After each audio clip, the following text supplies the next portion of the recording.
Welcome everybody to a Worlds Collide Wednesday here on Speed Gaming 6.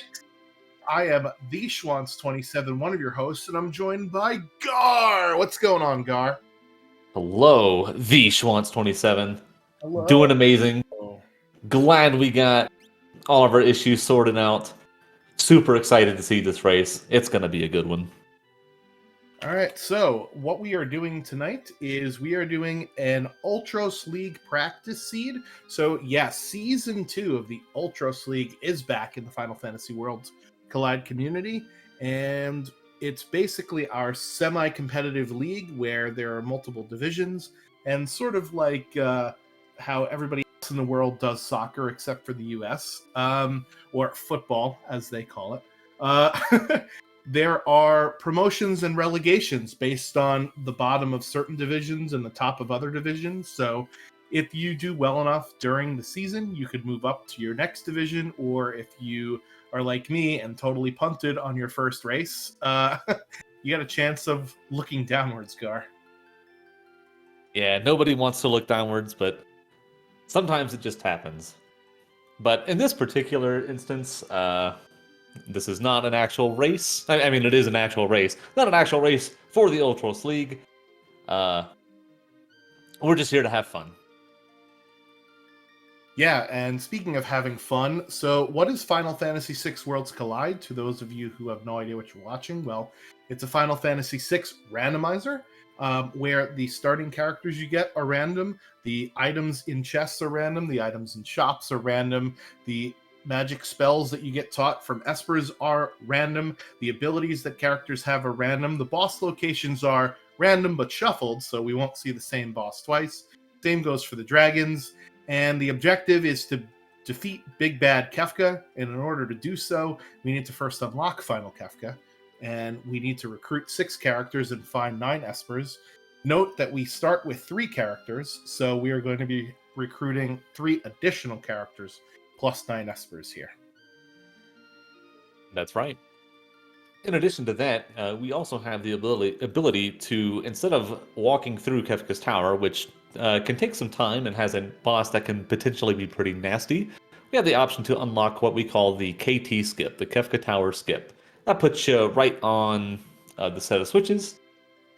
That'll basically let you just jump right into the final fights. We'll be knocking on Kefka's door. Hey, hey, hey, hey. Yeah, we were singing earlier in the booth when we were getting through our technical difficulties, so it's the only thing that's keeping us sane around here. It helps hide the pain. Yeah. So what else are the options that we are going to be running with tonight, Gar? Well, to get the skip, it's either recruit 9 characters or find 12 espers. So basically, getting 3 more of the baseline there. You can see Objective C, you learn 8 sword techs by doing the Doma Dream. That is one of Cyan's checks. So if we wind up starting with Cyan, or if we find him, we can go to the Doma Castle in the World of Ruin, defeat Cyan's demons, and then whoever has the sword tech skill, remember, it's all random, so it may not be Cyan. Whoever has the sword tech skill will get all 8 sword techs, and they are very, very powerful. Yeah, that sounds like a really good reward, and we are off and running here as we start with Celeste and Strago and that aforementioned Cyan. We're going to see on Infinite Fluff screen, we've got Runic, Capture, and Blitz with Natural Magic for Celeste. So it seems that we already have a pretty decent start for Celeste. Cyan and Strago, we might have to figure out what they're going to be doing with this seed. I know that personally, I'm not a big fan of Strago at all. In fact, the longer he is dead, the happier I am. But yeah, I guess in this case, you kind of want to give him a few levels. Yeah, so let's talk about how Final Fantasy VI Worlds collide when the rubber hits the road. There is this concept that we have called character gating, where the different world events that are available to you are gated by whichever characters that you have recruited. So in this case, we have Celeste and Cyan and Strago. So the only world events that we could do are available to those particular characters, as One Free Fits is fighting over here with the Returner. Infinite Fluff is at World of Balance Narsh, and Nobody War went immediately to World of Ruin Albrook. So our runners are already off in 3 different directions. But tell me more, Gar, about this character gating concept. So each character has a certain set of checks that are associated with that character. Well, let's take Celeste for example. Celeste has uh, 5 total. Like it's really like 3, but we'll talk about that in just a second. So in the base game, you initially recruit Celeste. You'll find her chained up in the South Figaro basement. And here, in this case, that's one of those objectives. You can go and look in the South Figaro basement, and you will see either a character, and if you see a character, you will recruit that character, or you might see like an Imperial soldier or an imp, which might be holding either an Esper or an item. Yeah, so the different checks that are available to us now, as you mentioned, Celeste is the South Figaro prisoner cell. We also have the Opera House, where we chase around some rats, and we have the Magitech Factory, which is actually a 3-part check. There are 3 different total rewards that you can get from the Magitech Factory. Similarly is Cyan's Dream that we already talked about earlier, that is gated to Cyan. The Doma Siege, which is the sequence before Kefka poisons or after Kefka poisons the entire town. I don't remember what the sequence is in vanilla. It's been so long since I played that. And you also have Mount Zozo, where you recruit Cyan in the World of Ruin. And for Strago, he has what I think would be considered the least popular to runners set of checks in the game. We have Ebbett's Rock, where you defeat Haydn in the original game. It's basically an RNG dungeon. We have the Burning House, which you can get to in either the World of Balance or the World of Ruin. And we have Fanatic's Tower, with the gimmick being that you can only use the magic command in Fanatic's Tower, as well as the item command. So we'll see which of our runners decide to go where, besides the South Figaro prisoner, which pretty much I think most of our runners will see here, Gar, in just a second. Yeah, it's hard for me to imagine that anybody would pass up that opportunity. It is what we call a free check, and in this case, it rewards the Crusader Esper, so it is some progression there. Yeah, so the Espers, unlike in the vanilla game, will teach random spells at a random rate. However, the magic cost for those spells are going to be the same as they are in the vanilla game here.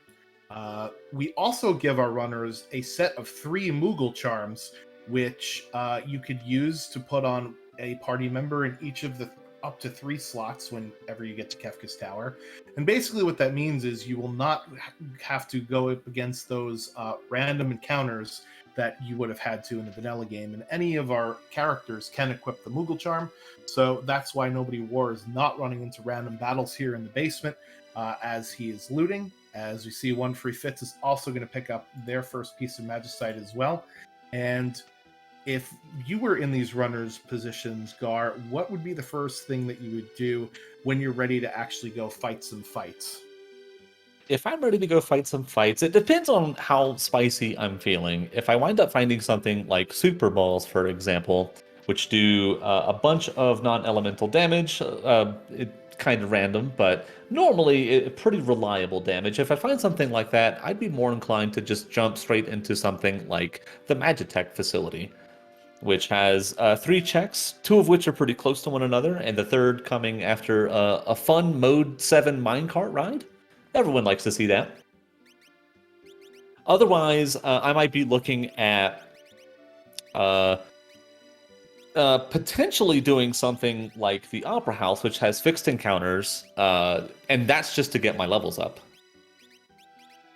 The levels are very, very, very important, both in the base game and especially here in the randomizer. Yep, as you see, Nobody War takes off the Moogle Charm, going up against the Magic Urns. Now, Magic Urns won't give any XP. They will give MP, but they are very tough to kill, as they absorb all elements, and they usually run away after a turn or 2. But thankfully, Celeste's Pummel which is a blitz that ignores any defensive capabilities. But as you saw, since Nobody War did not put on that Esper yet, I don't think, we didn't actually get any reward from that fight there. Question from the chat about the treasure chests having the same contents for each of the runners. They will have the same contents. However, Nobody War is in the world of Ruin, South Figaro, as our other two runners are in the world of Balance, South Figaro. So the chests on the exterior of the town, they're actually different between the two worlds. So you could loot in both the world of Balance and the world of Ruin and get twice as much treasure. Whereas the treasure that's in the basement of South Figaro, which is where we got the Esper, those are shared between worlds. So meaning if you loot it in the world of Balance, you can't go and loot it in the world of Ruin. This pug fight is not a fun one that Nobody War ran into, so he's going to nope out of that one as well. Just opting out of the pug fight. Yeah, they are very rude, even at low levels. So let's talk about levels in this game, because what happens if we end up running into, one of the statue bosses as our first boss? Well, you instantly die. That would be entertaining for us for sure, but definitely not for our runners. So what happens in that particular case is our bosses and enemies are scaled based on the amount of progression that we have. So in this case, we have 3 characters and everybody has 1 Esper. So that means we have 4 pieces of progression. So the levels of the enemies are at level 8, since it's level times 2. You can obviously change that with the plethora of different options available to you, ff6wc.com, if you want to start playing and roll your own seeds. But that's sort of how we could fight these Kefka Tower style bosses, enemies. I think on Nobody War's screen, they might not be Kefka's Tower actually, but they are definitely late game World of Ruin ones there.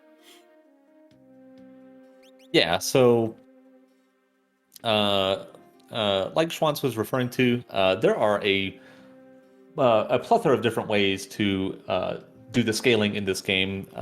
With the Ultros League flag set, we do it's characters and espers and dragons. If you recruit a character, if you pick up an esper, or if you kill a dragon, all of that will add, I believe it is a 2 times multiplier to like all the levels, the HP and MP, and I believe the EXP and GP as well. I might be mistaken on that one. No, that sounds about right to me. Meanwhile, One Free Fits is in Thamasa as well as Infinite Fluff here. There are 6 treasure chests scattered throughout this particular town. Nobody War, unfortunately, is running into some bad mob encounters. You could change the environment in which you find encounters, and they will essentially change which mobs you're fighting. So the South Figaro basement is one environment, the town of the World of Ruin, Narsh, is another environment, and I believe he was also in the grasslands here outside of World of Balance, South Figaro. So it looks like he's going to be looting both World of Ruin and World of Balance, South Figaro, as we had mentioned earlier. So we'll see if he can find anything to cobble his offense together, because I'm not seeing a whole heck of a lot outside of an Atma weapon, which won't be useful until much later in the seed, because that's keyed off of your levels, and it doesn't start to get going until around level 32. So we got a while to go for that. And Blitz with Celeste. So we'll see what our runners opt for. It looks like One Free Fits is actually going to head into the Burning House, which is a popular option early in the game, because there are a lot of encounters, those flames that you could dodge, duck, dip, dive, and dodge out of the way, or you could run into them for some encounters. Nobody War is doing what I think I would do if I was in his position, to head over to the Opera House, because you can run into those rats around the ceiling and fight them as well. So it's worth noting that they did pick up a Thunder Shield in, I want to say that was the World of Balance, South Figaro. That'll teach them Bolt 2, which is a pretty good starting spell. It'll get them through a good chunk of the early game. And Nobody War, he did find for sale an Experience Egg in World of Ruin Albrook. Very nice. So that will double any XP that he gets from any battles. Unfortunately, these battles here, these are 3 undead enemies, and if you try and hit them with a weapon that will proc instant death, they will actually come back to life at full health. So that's not fun. One thing you can do is you could throw a Revivify or a Phoenix down at these enemies, and they'll go away right away. So we'll see if he decides to do that. And we've got dueling Casa del Fuegos, Gar. This is very exciting. You love to see it. And that's the thing with these characters in particular. There's a lot of great checks that you can do at the start and at the middle. So we're going to see probably a good deal of route diversions here. And we already see it a little bit with Nobody War heading into the Opera House and both One Free Fits and Infinite Fluff in the Casa del Fuego. But after that, the world is their oyster. Yeah, so unlike other randomizers where you have to find key items to progress throughout the seed, in this case, we just have to meet a number of characters and number of espers requirements, and the game doesn't care how you get there. Now, obviously, there will be a logic to seeds, so in other words, every seed should be beatable, right? There should be a path through the seed, given the character gating aspect of it. However, there are a lot of times where seeds are not linear, meaning there are multiple paths to get through the game. And that's always exciting to see which one of these runners finds which items and party composition they have towards the end of the game here. Looks like Fritz has already learned Bolt 2 on Celeste, and that's the power of finding a Thunder Shield early, is that, you know, for only 20 magic points, you'll learn a tier 2 elemental spell, which is very good. Absolutely. I want to say that he found both a hero ring and a pair of earrings as well. Not 100% sure whether he's equipped them both on Celeste. I wouldn't be surprised if he did. Yeah, so much like my grandpa, One Free Fits is stealing stuff from the enemies here. So always fun to nab some potions for some enemies, because in the Burning House, there actually is not a save point. So there isn't a place where you could heal with a tent or a sleeping bag. You need either potions or tonics and tinctures or ethers to replenish your HP and MP there. And that's one thing that I really don't like about Burning House. And personally, I'm on team never Burning House unless I'm forced to do it. But it's a pretty lengthy check. You do get a bunch of levels, which is what makes it attractive in the early game. But the fact that there is no save point means that if you run up against a really nasty boss at the end of this, you're kind of stuck. Yeah, it's a very big time loss. This is a very high risk, high reward sort of check here from the left-hand side of the screen, because you can't even warp out of the Burning House if you run into trouble. It's basically you need to finish this all the way to the end, or you reset all the way back to the beginning here. Interesting thing to note, Nobody War has not yet gone up to the rafters in the Opera House. He's outside and finding some grind fights that he could actually take. So he's being a little bit cautious on his levels, but in Worlds Collide, levels are the best thing that you could do for your character. Stats do not matter as much. Builds don't really matter as much. If your characters have levels, they will steamroll over things, and it will make the seeds that much easier.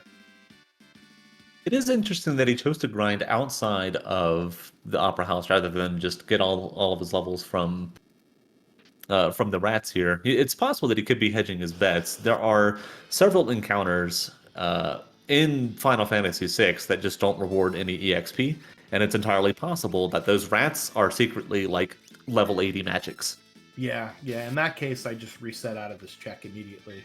But one thing to note, again, there is no save point here in the Opera House, so Nobody War smartly says, you know what? I finally found a spot after 3 tries that I'm going to get some actual levels. So let me save so that this way, in case something bad is at the end of the Opera House, I don't lose all that time gaining levels and not beating the boss here at the end either. Absolutely. We see on that Crusader Esper that the only spell there is Scan, so virtually useless. Yeah. Yeah, Crusader is also not an Esper you ever want to summon. One Free Fits running into my least favorite boss in the whole game, which is Air Force, but thankfully we have one of Air Force's weaknesses. We have Bolt 2 on One Free Fits' screen, so this hopefully shouldn't be a problem, but Air Force, like I said, is one of those fights where he could just decide, hey, this fight's over now, and there's not much you can do about it, so let's hope that doesn't happen here. Yeah, absolutely. I think it's better to run into him here at the very beginning, because he can be very, very rude at the end of the game. Yep, and thankfully for Nobody War, these random encounters are not too bad here. And that is our first boss of the seed down. One free fits taking Air Force out of the sky or out of the burning house. How did? No wonder why the house is on fire. There's an A airplane whole in Air there. Force in there. Yeah, it's crazy. So let's see. Are we going to get the cutscene where we're getting rescued? We are. So Yes, this we means that it's are. going to be a character here, and who's going to come save the day? Gar, who do you think? Shadow, Vanilla. Vanilla Shadow. I'm going with Cyan. We already have. I was going to say Setzer, but it is actually Go-Go the Mimic, who we get at the end of the burning house. So Go-Go has one check, and that is the Zone Eater, where you recruit them in vanilla. Not really well liked by most runners because of the people that throw you off of the bridge, basically. So we'll see if One Free Fits decides to bring his party down to one member, and it looks like they're immediately adding Go-Go, so that means they are not going to Zone Eater, and that's One Free Fits out in the lead thus far in terms of just raw numbers here, getting their fourth character. Interesting thing to note with Go-Go is you can actually customize Go-Go's commands on Go-Go's menu. If you go down to status, as you see One Free Fits doing here, I would definitely put Blitz here, and this can turn Go-Go into a second potential Bomb Rush user. Unfortunately, Nobody War was the only one that found that experience egg, right? So we'll have to Thus see if far, One that is Free... correct. Yeah, we'll have to see if One Free Fits finds it. Because with Blitz, if you end up getting to level 42, you could actually learn the most powerful Blitz in the game called Bum Rush. You just got to sit through a cutscene. Gar, are you pro Bum Rush or anti Bum Rush? I am pro Bum Rush. I am also pro completely forgetting that Bum Rush exists.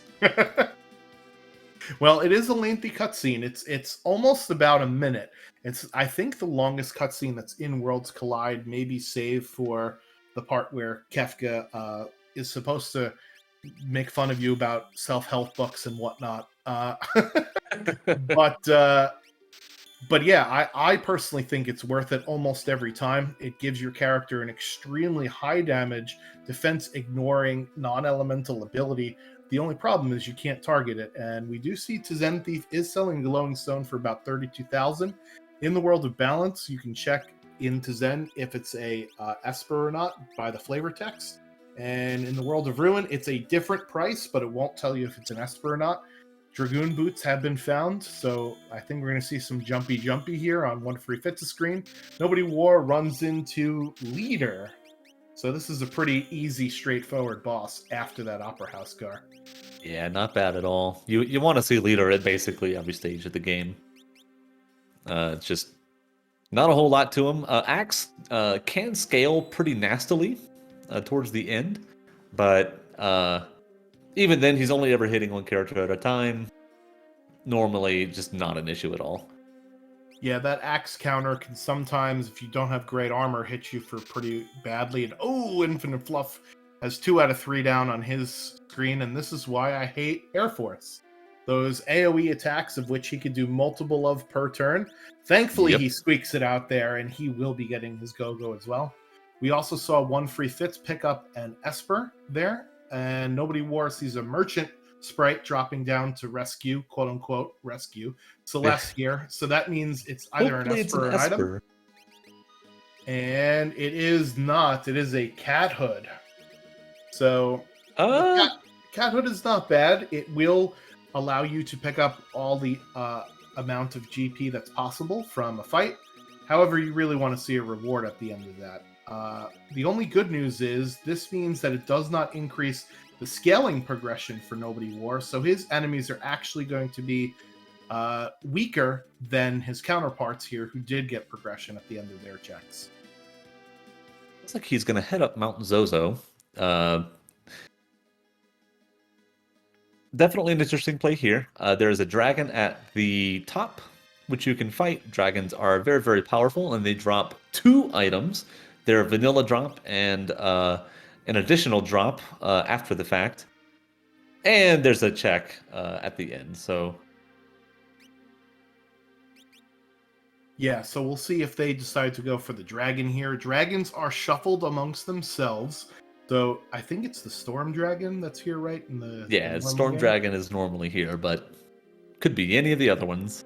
We do get a second Thunder Shield there, so there are like 5 or 6 treasure chests here in Mount Zozo. So maybe that's why he wants to head here early to pick up some more treasure. Meanwhile, one free Fitz is heading to the Magitech factory, and we get Realm popping out of the castle for Infinite Fluff. That is our 5th character already. Realm with Sketch. Is this game even randomized? Not even a little bit. Everybody loves Realm. Realm just has stupid amounts of magic power. So you 48 find in this even case. like a passable offensive spell, Bolt 2, for example. Bolt 2 in the hands of Realm will do absurd damage. Yeah, she has the highest natural magic power in the game, and it is an Esper there for Nobody War. Meanwhile, Infinite Fluff is actually choosing to say, "Fight me, bro," to some of those soldiers that are definitely trying to spelunk up or down this castle. They're doing a terrible job of attacking it. They're just running into the wall, actually. But interesting thing They're to doing note their is, best. yeah, you can grind at the Dome of Siege here if you really want to. Nobody War picking up his second Magicite. It is Madwin. And it looks like he's walking backwards, so he might be fighting this dragon here after getting the Esper. And we've got 2 different bosses here. We've got Rexol on top and our Dabbing Yeti on the bottom, Gar. Dabbing Yeti, one of those bosses that you usually like to see early. Late into the game, he starts doing like multiple attacks per turn. His tackle has a pretty nasty multiplier stapled to it, so very, very easy to one-shot any characters, especially if they're in the front row. Yeah, so weak to fire, which is why you see the fire spell coming out. The tackle is a very strong physical.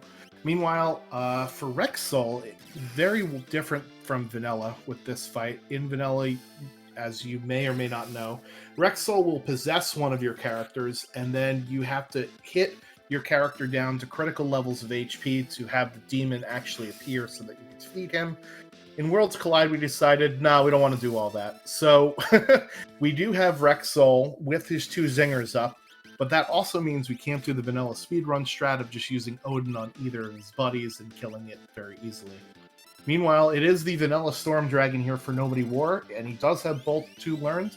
There was Merton on that Esper that he picked up at the end of Mount Zozo, and he has at least 2 Thunder Shields. So you want to tell us about Merton, Gar?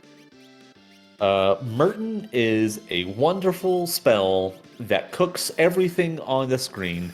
And then when I say everything, I do mean everything. It's enemies and characters alike.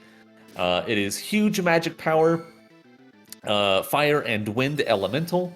So you as the character, if you have Merton, and especially with these 2 Thunder Shields right now, you're going to be on the lookout for other kinds of elemental protection. Flame Shield will allow you to absorb the damage, as will Rage Rings, normally an item only equipable by Umaro, but in this case, there's a 33% chance that anyone else can equip it.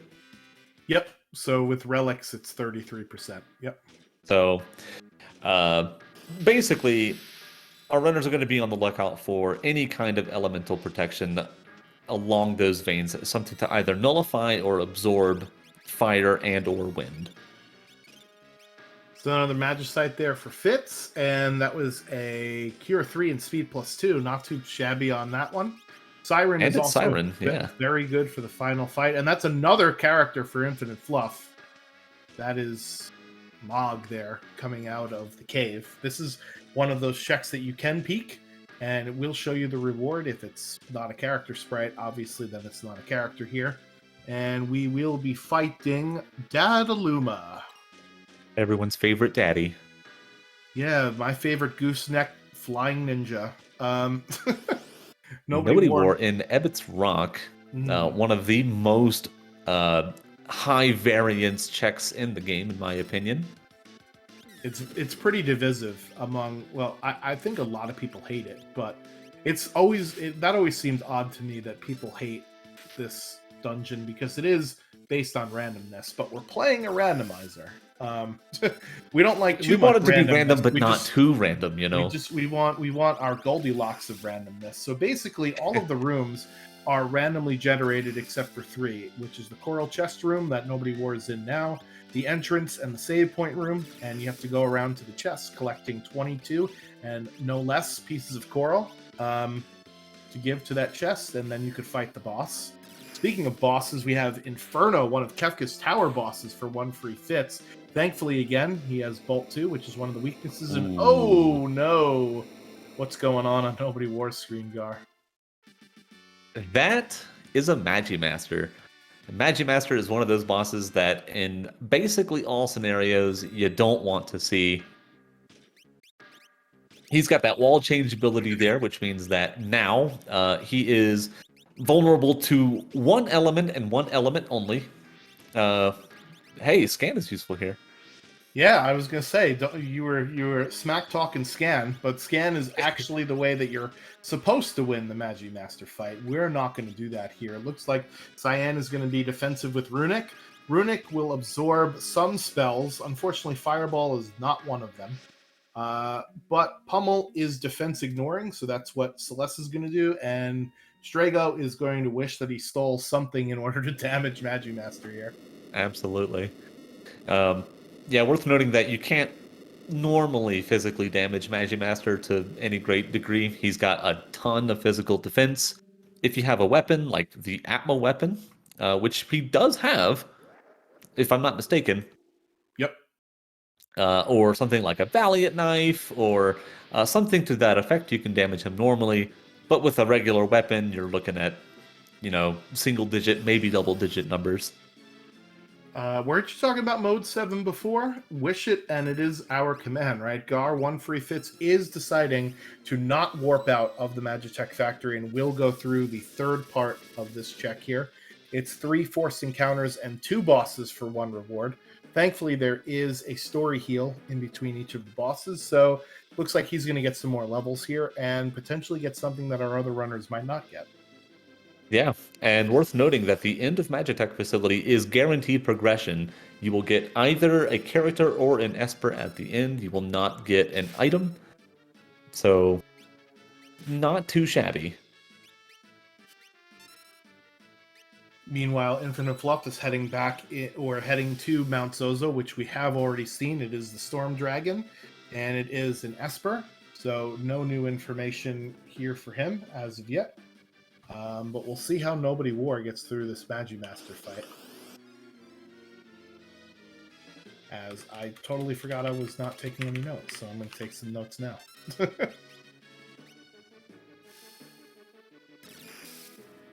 But I was just doing. So Nobody War is hoping that Magimaster will cast lots of lightning spells. So Magimaster's script essentially goes like this. He will cast 1 or 2 spells per turn, and usually they are of the normal 3 top elements: fire, ice, or bolt. And then a couple of turns later, he will cast either Mute or Doom or Bio in consecutive turns. So that's where the fight can get scary, because even if you've got elemental protection, Doom will just kill you unless you have a memento ring or a safety bit on. So that's what we're hoping to not see here. This fight is going to take a while with Pummel and Runic. Let's just hope that it is worth all of the time that he's put into it. Meanwhile, we have Ultros 4 with Chupon for 1 free fits as the first encounter here on the Magitech ride, and it looks like we are blowing everybody away, so he's done with fight number 1 and on to fight number 2. Yeah, unfortunately, Ultros 4, 100% the worst of the Ultroses. You find up to 4 of them. That one bad because it doesn't give you anything for beating it. No EXP, no magic points. But hey, a Phantom Esper. And how about some flying spaghetti? Yeah, so I had mac and cheese for dinner tonight. I didn't realize it was going to come back to bite us here in the actual game. Meanwhile, Infinite Fluff does take down his first dragon. Dragons are not required in the Ultra Sleek flag set. They do give a ton of XP, and they do give a lot of MP, as well as dropping a high tier item. However, they will increase scaling, so that means that you have to take it at your own risk. And it looks like Nobody War finally gets through the Magimaster fight and is rewarded with a Carbuncle Esper. So let's see if there's anything good on that, and we'll see if it was worth him dunking back there. Magic Power +2. Yeah, All Mac right. Pow +2 with Merton. If they're able to get that online, that's a little spicy. So we'll see where Nobody War goes next. He is heading to Thamasa. It's unknown whether this is a trip to loot or a trip to go into the Casa del Fuego. So we'll see what he does. Meanwhile, Infinite Fluff has tons of places to go. Mog opens up the Lone Wolf check, which is in the world of Balanced Narsh. You basically chase the wolf all the way up to the top, and usually when you're up there, you want to take the Kefka at Narsh battle, which is actually open to any character. You don't have to have a certain set of character to open that up. And Realm will open up two different checks: Esper Mountain, which we saw where Mog was, and Owzer's Mansion, which is where you recruit Realm in the World of Ruin in Jador, which is where Infinite Fluff is headed right to next because it's right next to Mount Zozo. Makes sense to me. And it looks like Nobody War is going to go take a nap here in the Burning House and will be rewarded with their go-go at the end of this. So I don't know if he will be happy or not, so we'll see. One free Fitz, meanwhile, taking down the flying pasta in the sky in order to get Esper number 5. So that was a 3 for 3, am I right, with the Magitech Factory with Espers? That's correct. Very nicely done. Heading over towards the Opera House here. So we know that it is just a cat hood, but One Free Fitz obviously does not know that. So another thing about where Infinite Fluff is right now in the world of Ruin Jador, the auction house is actually over here. What are your thoughts and feelings on the auction house, Gar? Is that something that you will peek now if you're in Infinite Fluff's shoes to try and see if it's an Esper or not? You spend some time there. What are you doing? I don't think I've ever peeked auction house. I think that if I'm in Esper Shy, I go there, and if it says, "Hey, glowing stones are still available," then heck, I'm spending all my money. Yeah, But I'm sorry. Go ahead. I have mixed feelings about the auction house in general. It can waste a significant amount of time and gold.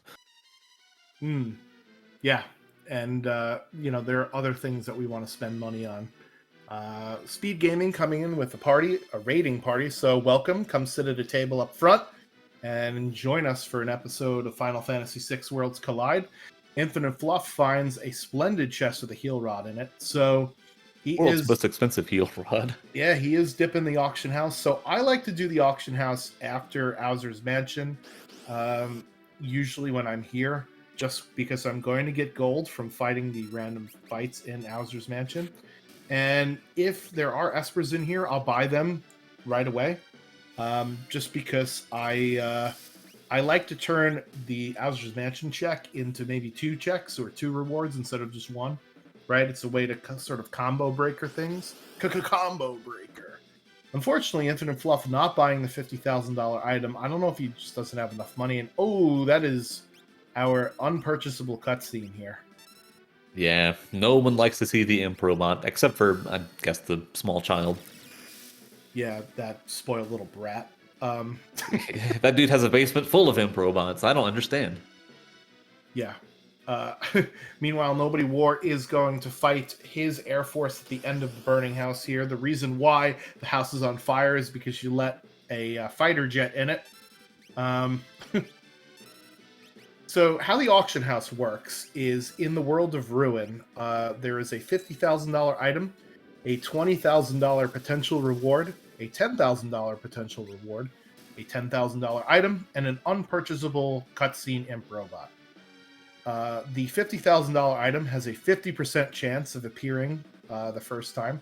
If you buy it, that removes that from the item pool, and then the thing that will show up the most likely is the $20,000 reward, which you hope is your Esper. If it's not an Esper, it could be a high tier item. This is the heal rod again. So this is the second time we're seeing the heal rod. And like I said, since this is the $50,000 item, it's going to show up the most often. The Imp Robot is actually going to show up the least likely. So Infinite Fluff got really unlucky getting that on the first try.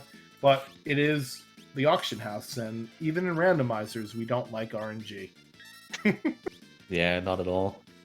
So I mean, we can kind of see the effects of it here.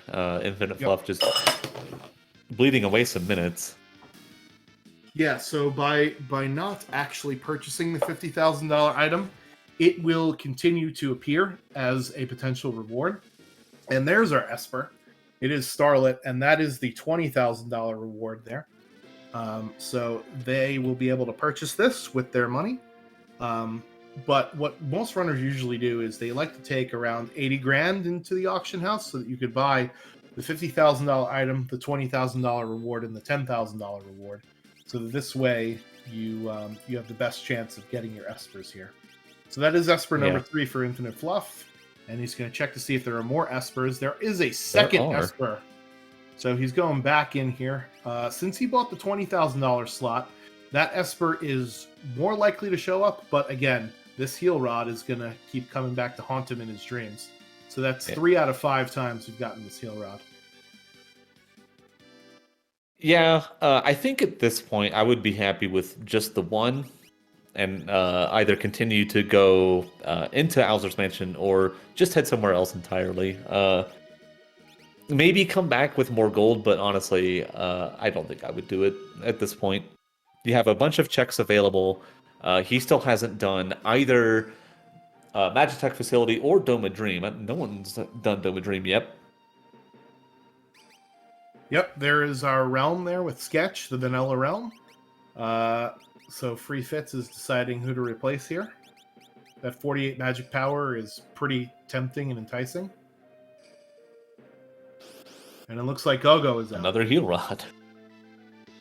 Yeah, so even though we haven't found an EXP egg on one Free Fit to screen, I still like having Gogo with a Blitz user here, because there is the possibility that you have 2 Bum Rush users at any point, right?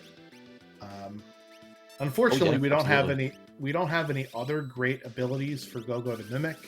So for now, it would just be Blitz. And the downside with Gogo is that you cannot equip Espers with Gogo, so they can't get any stat bonuses except for equipment and relics. Which, again, like I said, stats are not the most important thing. They are important. Levels are better, but stats are also something that you want to regard with your builds. And Nobody War is heading up the Stairmaster here, literally, with Fanatic's Tower. That was a soldier sprite at the bottom. So Fanatic's Tower is one of the only checks in the game that cannot be an item. It is only Esper or character. And since we did not see a character sprite, we know that this is an Esper, and there is a dragon halfway up. Looks like he's going to take it on here as well, Gar. And it's a blue one. With the Bolt 2 spell, this should go down very easily. Yeah, Blue Dragon couldn't be kind of scary. There's not a lot of water resistance in this game, but water is weak to lightning. Don't jump in bath with a toaster. And one Free Fits is Yeti jumped off the screen. Boing? Yep. And how about a raid of 440 from SpeedGaming? Thank you all. Hey. Was definitely watching some of the Super Metroid Any Percent before we went live. That was a fantastic race. I'm gonna have to go back and rewatch it from the beginning because I just caught the end of it mostly. But anyway, we've got a Yeti down and a Dragon down. One Free Fits will be picking up their realm for real. So let's click on number 5 there. And Nobody War is gonna find a Ragnarok. Ooh, how about a Ragnarok? There we go. Very nice. Not the best sword in the game, but pretty darn close. You're never unhappy to see a Ragnarok. No. So who can equip the Ragnarok, Gar? Well, gosh, right now it doesn't look like anybody can equip it. Normally, it's like what is it? Terra, Locke, Edgar in the vanilla game.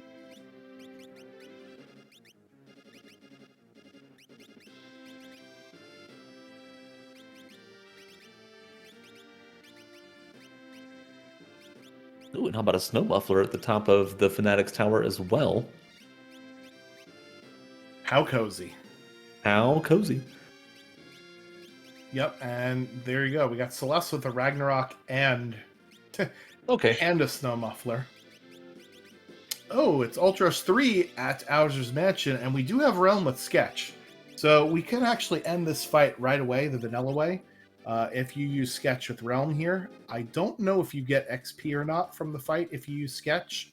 I don't think you do. You do not, unfortunately. So it's kind of a trade-off: end the fight quickly, or get some reward for your troubles. I have Oh been told no, in and chat it Tritalk is at the no top. XP for Sketch. Yeah, this is awful. I don't know if we have Fire Magic. We have Fire 1. I did see Fire 2 on an Esper. I'm not 100% sure if anybody learned it, though.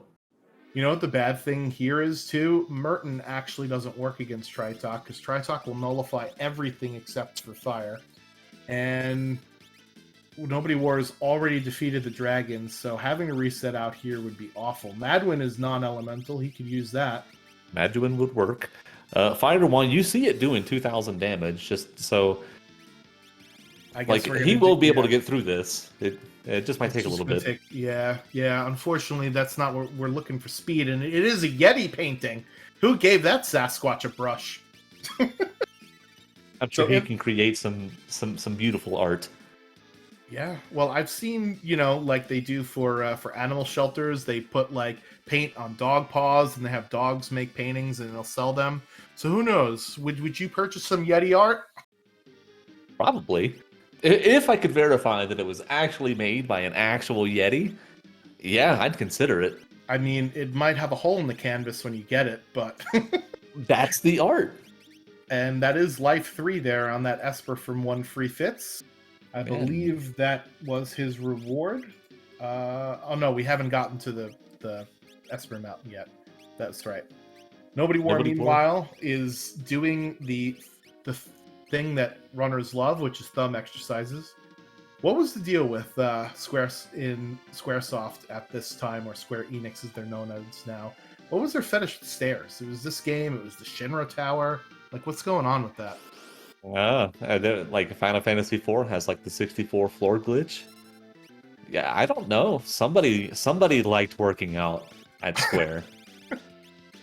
Specifically, somebody just really enjoyed the Stairmaster and wanted gamers to really appreciate it too. All right, well, it looks like Infinite Fluff is heading over towards Umaro's Cave and the World of Ruin Narsh. Now, you can peek what is the reward at the Yeti Cave, but only in the World of Balance Narsh.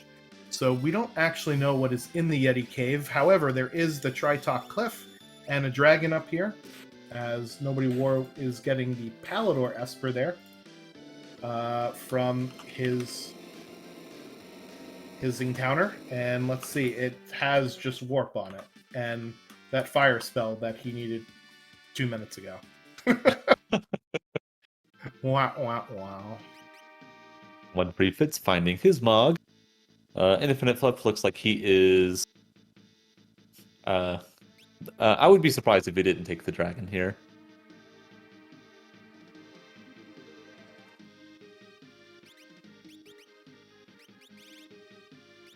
And it's the white one. White one can be very rude. He loves to cast Scar Beam, he loves to cast Pearl, and he loves to do that all in the same turn.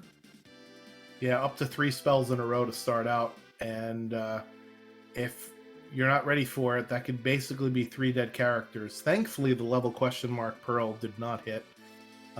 Can be muted. So if we learned the mute spell, it would basically reduce the white dragon to physical attacks, which would be great. Unfortunately, it's after the first turn, and sketching the white dragon is going to heal it. I'll just heal it, yeah. Did Infinite Fluff pick up Siren? We might have some memery here on Nobody War on One Free Fits a screen. We have a We've got to do it. And we've got the train. No, come on. Give us our suplex, boys. Come on, let's see it. Oh, I don't know if Nobody War knows it. Come on. I know Gogo knows it. The button input, yeah, the suplex is a blitz that I rarely ever use. And here it is. Yeah. 1 meme point for Gogo there for Nobody War. His run has been validated. He automatically wins this, by the way. Just throwing that out there. Yeah, so he might be last in the race, but he's first in our hearts. We'll see if One Free Fits will also deliver. Yeah, suplex is not a blitz that you use very often, so you kind of brush it out of the button combination out of your memory here. So Cyan's Dream is actually, and there's another cat hood from that white dragon. Cyan's Dream is actually a 3-part check. The first and third parts can only reward an Esper or an item, and the third part, or the second part rather, is either a Esper or a character. I don't know if we're gonna get a suplex from One Free Fits. I saw some bolt magics there coming out. Yeah, I don't think we're gonna do it. Yeah, looks like he just wants to cast Bolt 3. I mean, I get it, you know, but it still makes me sad. It's going in the notes. Yeah. Didn't use suplex exclamations. Meanwhile, I didn't quite see what the sprite was that was running across the train here. You could actually see what the second reward is, as it is a Magicite for both of them. So let's put that on the board for both of them. And Infinite Fluff is going to head up to the Tritalk spot, which is also only Esper item. And this is actually a check that's open to anybody, so anybody can visit the Tritalk spot. It's not character gated, and that is a ghost running across the screen here on One Free Fits and Nobody Wars screen. So that means it is an Esper in the second check here at the Cyan's Dream. There it is. Esper at the second check, and hopefully an Esper sitting on the Dome of Throne. Love the ghost sprite. Very nicely done. Meanwhile, it is, as we affectionately know them, Niles and Frazier, the cranes.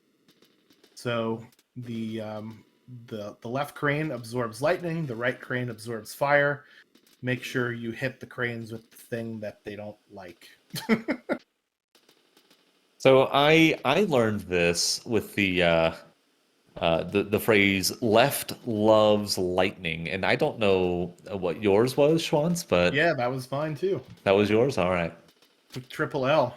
Triple L. It's easy. Use Triple L to get a W on this fight. You know what I mean? So yeah, there is a great tweet, and it basically has Niles and Frazier's face from the show Frasier, instead of the cranes in this fight, in this pincer attack. Meanwhile, Nobody War is going to find Toilet Atma at the Rexall spot here. I hope he casts nothing but Wombat. Oh God. Yeah, so Atma will absorb all of the non-common elements, so that is Pearl, Poison,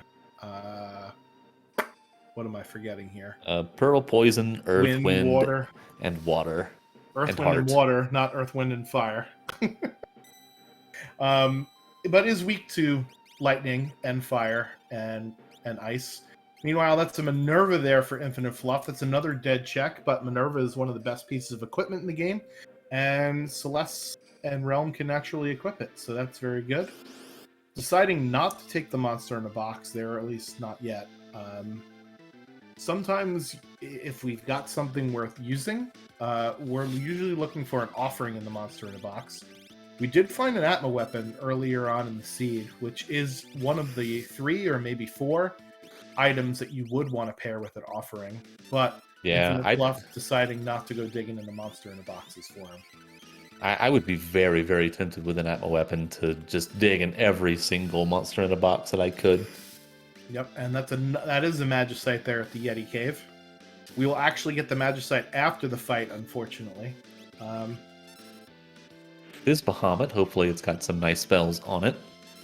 Yeah, it is a very good Esper to cast. Very high damage and non-elemental and defense ignoring. And it is I skipped leg day Fun Baba on Infinite Fluff screen. All arms. And a simultaneous, almost sync Atma kills on the top half of our screen here. Yeah, Pearl is also an element that I probably didn't mention that Atma will absorb. He absorbs 5 out of the 8 elements and is, well, not weak, but will actually be damaged by the other 3. So it's important to know which is which. That's the Phoenix Esper, so that's number 6 for Nobody War and number 7 for 1 free Fitz. We'll see if we can tick their numbers up by 1 here very quickly. And we can. With the Tritalk Esper. Okay. Yep. So I actually was mistaken. That is number 6 for Nobody War, unless his tracker is wrong. And that's number 8 for Fitz. So Fitz is 1 Esper actually away from Go mode here, because they have 6 characters and 8 Espers. Has Fitz done Magitech yet? Yes, they were the one that went all the way through Magitech 1, 2, and 3. Okay. So they got the 3 Espers from Magitech, and they also got the 3 Espers from Cyan's Dream. Or was it 2? The first one wasn't, right? Oh, what was the first one? I missed it. I think the first reward was a cat hood, right? If I'm not mistaken. Cat Hood came from the Fanatics Tower Dragon. Okay, so then maybe it was 3 for 3 then. Infinite Fluff taking out Fun Baba, getting their 4th Esper. That is Bahamut. So if you're in Infinite Fluff's position, you've got 7 characters. You said we needed 9 for Skip. 9 correct? For the Skip. Either 9 characters or 12 Espers. So are you thinking about Skip if you've already overloaded on that many characters this early in the seed? Definitely, for sure. With 5 Espers remaining and a bunch of not necessarily quick, but grouped together checks. So, like, I'd be very tempted to go up the Narsh Cliffs in the World of Balance right now and see what's up there. He hasn't done Mog's check, and you can look at the Kefka Narsh check before you do it, and I would be sorely tempted, like, especially if you see a character there, you will 100% do it and then just commit to the skip.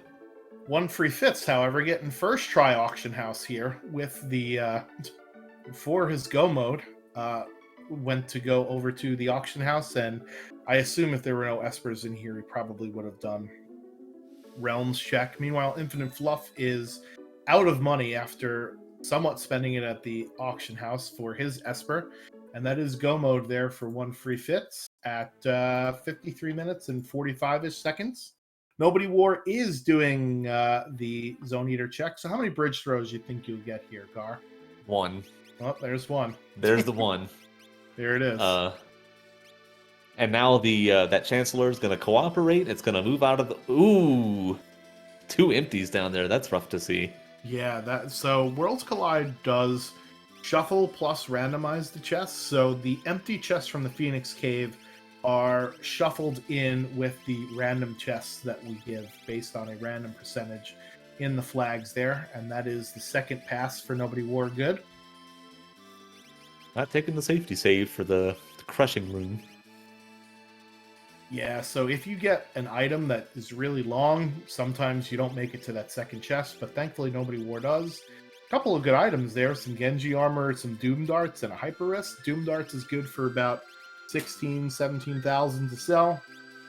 Hyper Wrist is good for people with physical damage builds, and Genji armor is one of the better non-elemental pieces of armor in the game. It is a Magicite laying on the ground there at the end of Zone Eater. So that'll give Nobody War his 8th. I believe that's correct. Or unless that's the 9th. Nope, that's his 8th. Okay, that is the 8th. His tracker says 8. Gotcha. It said 6 before. So I don't know what happened. Maybe it caught up to itself here. Infinite Fluff heading into the dip into Magitech. Yeah, I like this play here. When you need Espers, the first 2 checks of the Magitech Factory can only be Esper item, and after that, I would probably warp out.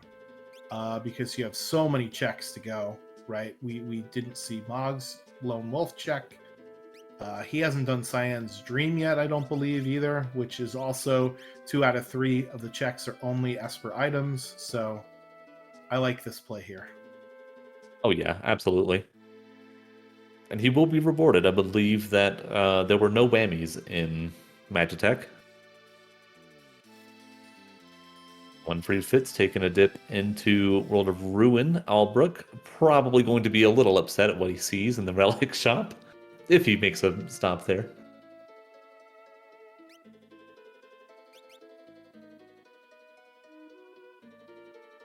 Yeah, we'll have to ask him what he was looking for here. It's like a U2 song, and I still haven't found what I'm looking for. I didn't sing it this time, okay? You're welcome. I mean, I'd do it too, but you're welcome. we would very rapidly deplete the SpeedGaming 6 channel of all of its viewers. Oh, no. I don't want to do that. Yeah, no. Or do I? Got another free Yeezy Fitz. fight. Yeah. One free Fitz, like he's going into the World of Ruin auction house. There is a dragon who has taken up residence on the stage. He's doing his best, but unfortunately, he has to go. Yeah, I don't know who's worse, me, you, or the dragon in the opera house. That's a race to the bottom there. You know those bad auditions that they had on American Idol? Oh, I love those. Yeah, so that would be our slots here. This is an American Idol type slot. So One Free Fitz has not done any dragons yet, so I think he's doing this just for some extra levels, probably, Gar? Yeah, I would say so. Probably not a little bit of safety. Or maybe to learn some spells. Maybe One Free Fitz is looking for some Merton protection, because remember we did find Merton on a spell, but we only found 2 Thunder Shields.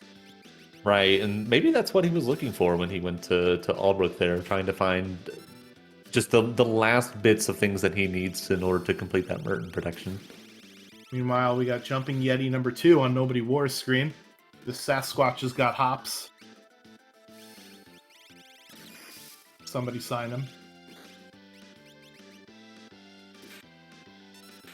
Did Yetis play basketball? Well, wasn't there a movie about like a horse or a donkey that played Air Bud? That's what it was. Air Bud, yeah, the golden retriever.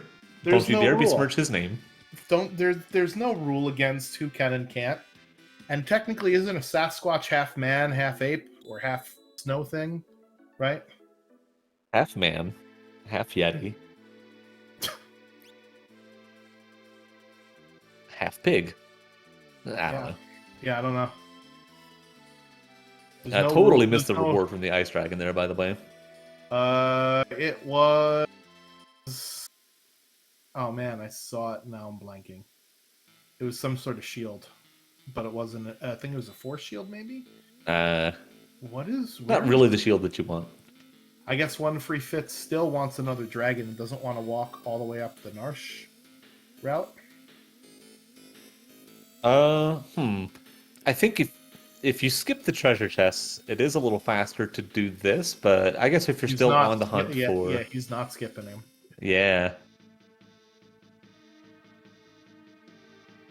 That's Esper number 6 there for Infinite Fluff and character number 5 for Nobody War. So just like that, this is how you could certainly bleed time and help your other runners catch up. But again, if you're not comfortable with your builds or your levels, this is sometimes what you have to do.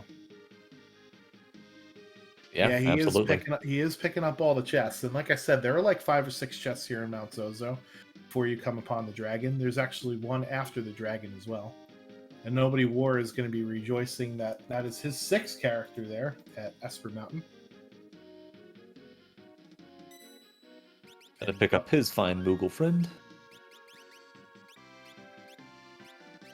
You know what? I'm not going to bother fixing that timer. You guys are going to have to live with that. You're welcome. Yeah, so another dragon is on the menu for Fitz. Inferno is on the menu for Infinite Fluff. It doesn't look like he's learned Bolt 3 yet. Maybe he hasn't found that Esper. I do not recall which Esper that Bolt 3 is tied to. Imagine if it's the one that you get from Inferno. What a troll that would be. Oh man. And Nobody War fighting Dataluma for their Mog. So that'll be character number 6, and he just will need 1 Esper for go mode. So we'll see if they decide to buy the Tzem Thief or maybe roll their money at the auction house.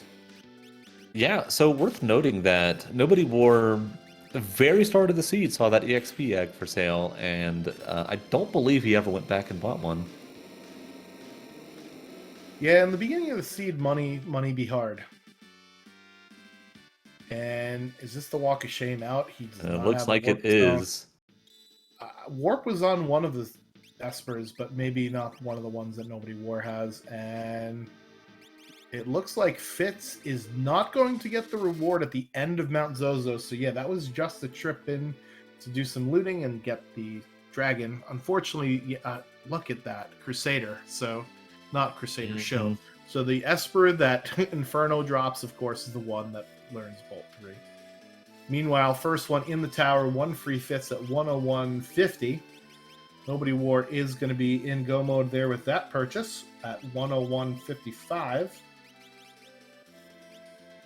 And Infinite Fluff is going to go through the rest of the Magitech ride. This is an interesting decision here.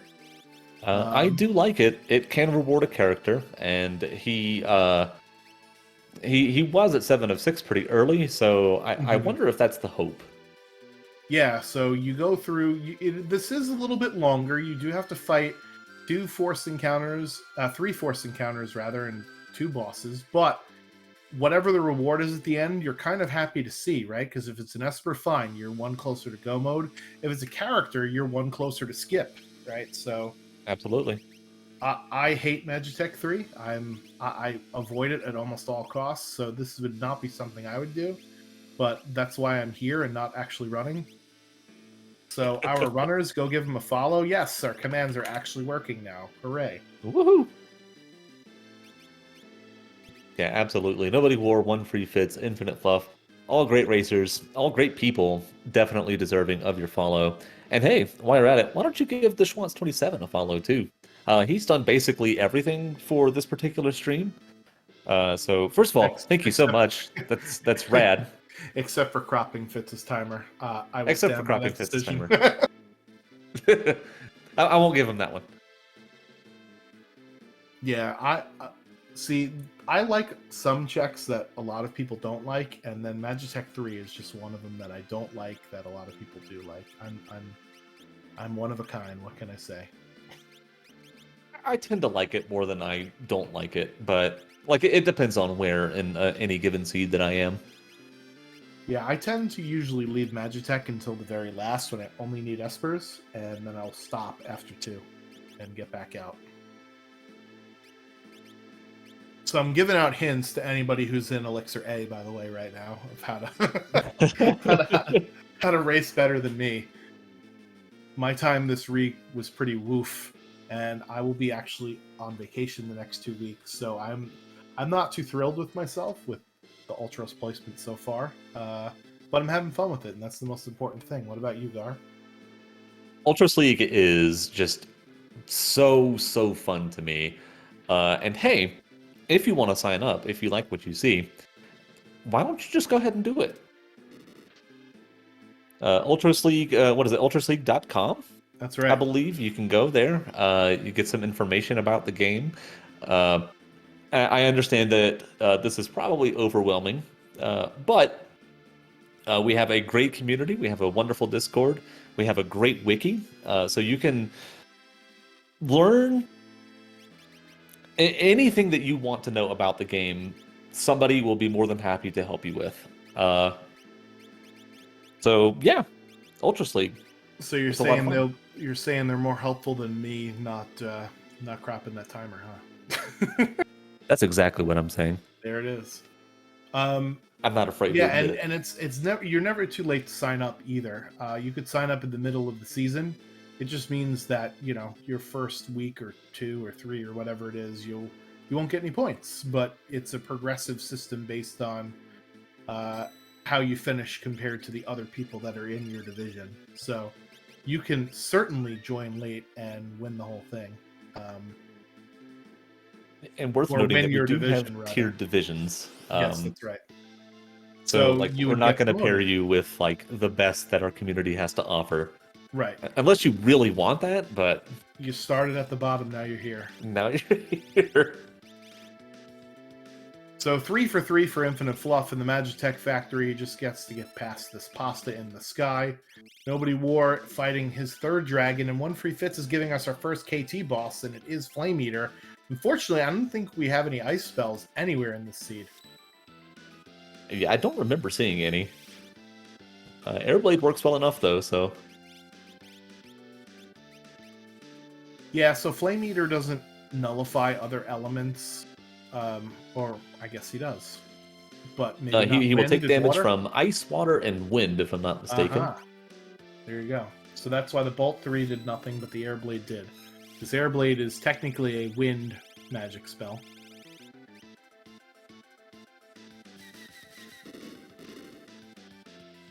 Alright, so that's Dragon number 3 for Nobody War here.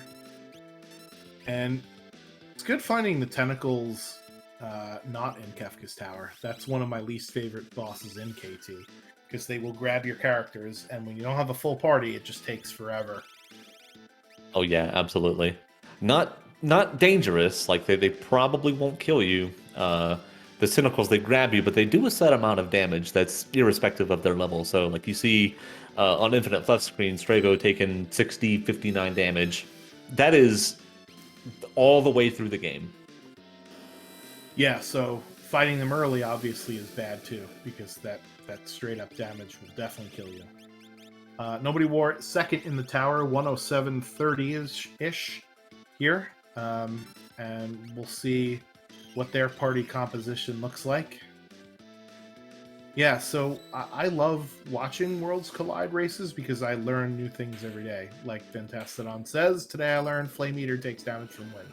I didn't know that either. I thought it was only water and ice, but wind too. Yep.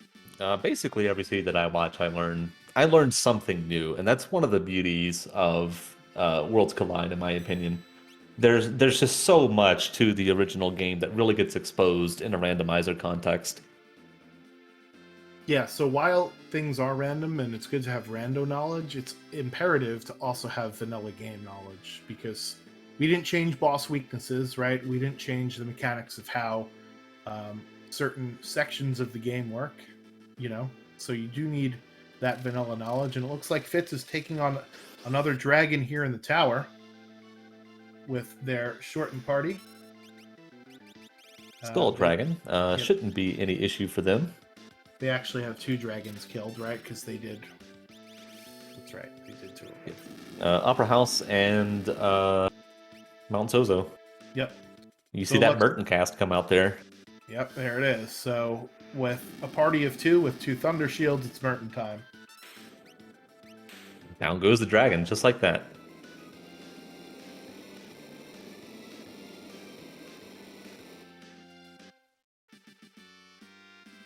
Yeah, so Infinite Fluff, I believe, has 8 Espers now after coming out of the Magitech Factory.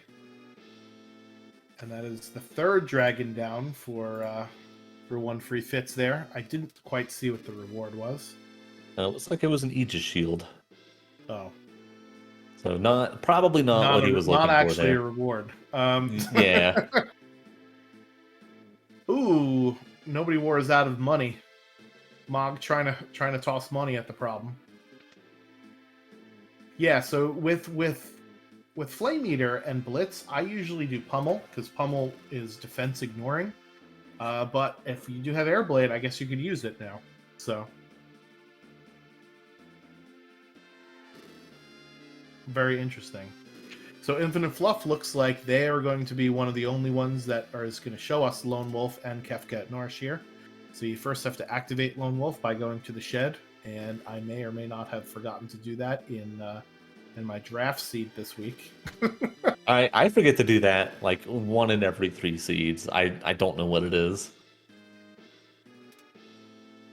Yeah, I've been deferring looting Narsh lately until I get Mog, just because if I know that I have to loot the shed, I will automatically trigger Lone Wolf at the same time, so I don't forget. Honestly, I do the same exact thing. Yeah, so what I'll do is, unless I have Terra or Umaro or Mog, I won't even go to Narsh in the beginning of the game. Or Lock, right? Because Lock will also allow you to loot Narsh. But if It's you like do we loot have the- Narsh, then you're liable to forget, and that is more Merton on the screen for Fitz against Senor, Scrontium, Senior, or Super, as it should probably be, Behemoth. I And think it's super. that's another character there. That's Setzer at Kefka at Narsh. That's a great character to see if you're Infinite Fluff. Oh, two. back to back. Those are phenomenal finds. Yeah, especially with needing an Esper. So Setzer will unlock the Doom Gaze check, which is only Esper item. Ooh, deciding against the Illumina there. I agree with this. Man. Go for skip. Forget the Illumina. I don't know. Do you dip back into the world of Ruin Moogle Cave to get the Illumina? Well, apparently you do if you don't know what to do with your party.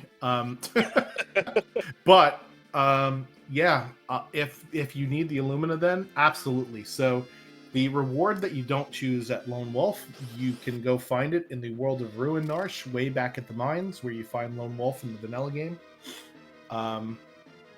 Yeah, so I would have picked up Edgar, just because I want skip, and depending upon what his options were, and he's not doing Kefka Narsh for Setzer. So this is so I could understand leaving the Illumina. This call I don't get it. That's Almost like he forgot to put on a Moogle charm as well. Yeah, what happens sometimes is your weakest character is usually your Moogle Mule, and it is a French vanilla Doom here for one free Fitz at the Spicy Chicken statue. Thankfully, Doom is weak to fire, so we are just going to Merton. And Merton, thankfully, will also get through his Reflect phase here, which is in phase 2 of Doom. Oh yeah, burn baby burn. And interestingly enough, Force Field will only negate the Merton damage if it does both fire and wind. Which I found it weird the first time, because I was like, oh darn, he negated fire, that means I can't use Merton. Oh wait, why is this working? You know? It's one of those. You don't you don't know until you try. And that is first statue boss here done for one free Fitz. So we'll see where Infinite Fluff goes, because he's at 8 and 8, unless I'm completely incorrect. I do believe that that's correct. It's 8 and 8. Yep. And it does look like he's going for that Illumina right away. It makes sense to me. You have both a Ragnarok and an Illumina. And you have two people that can swing it. Yep. The problem is, so in Worlds Collide, the characters will join you at your party average level, right? And since there are party members that you haven't been using for a while in the game, especially in Infinite Fluff's case, because he ran into characters very early, this Edgar is going to be pretty low leveled compared to the rest of your party.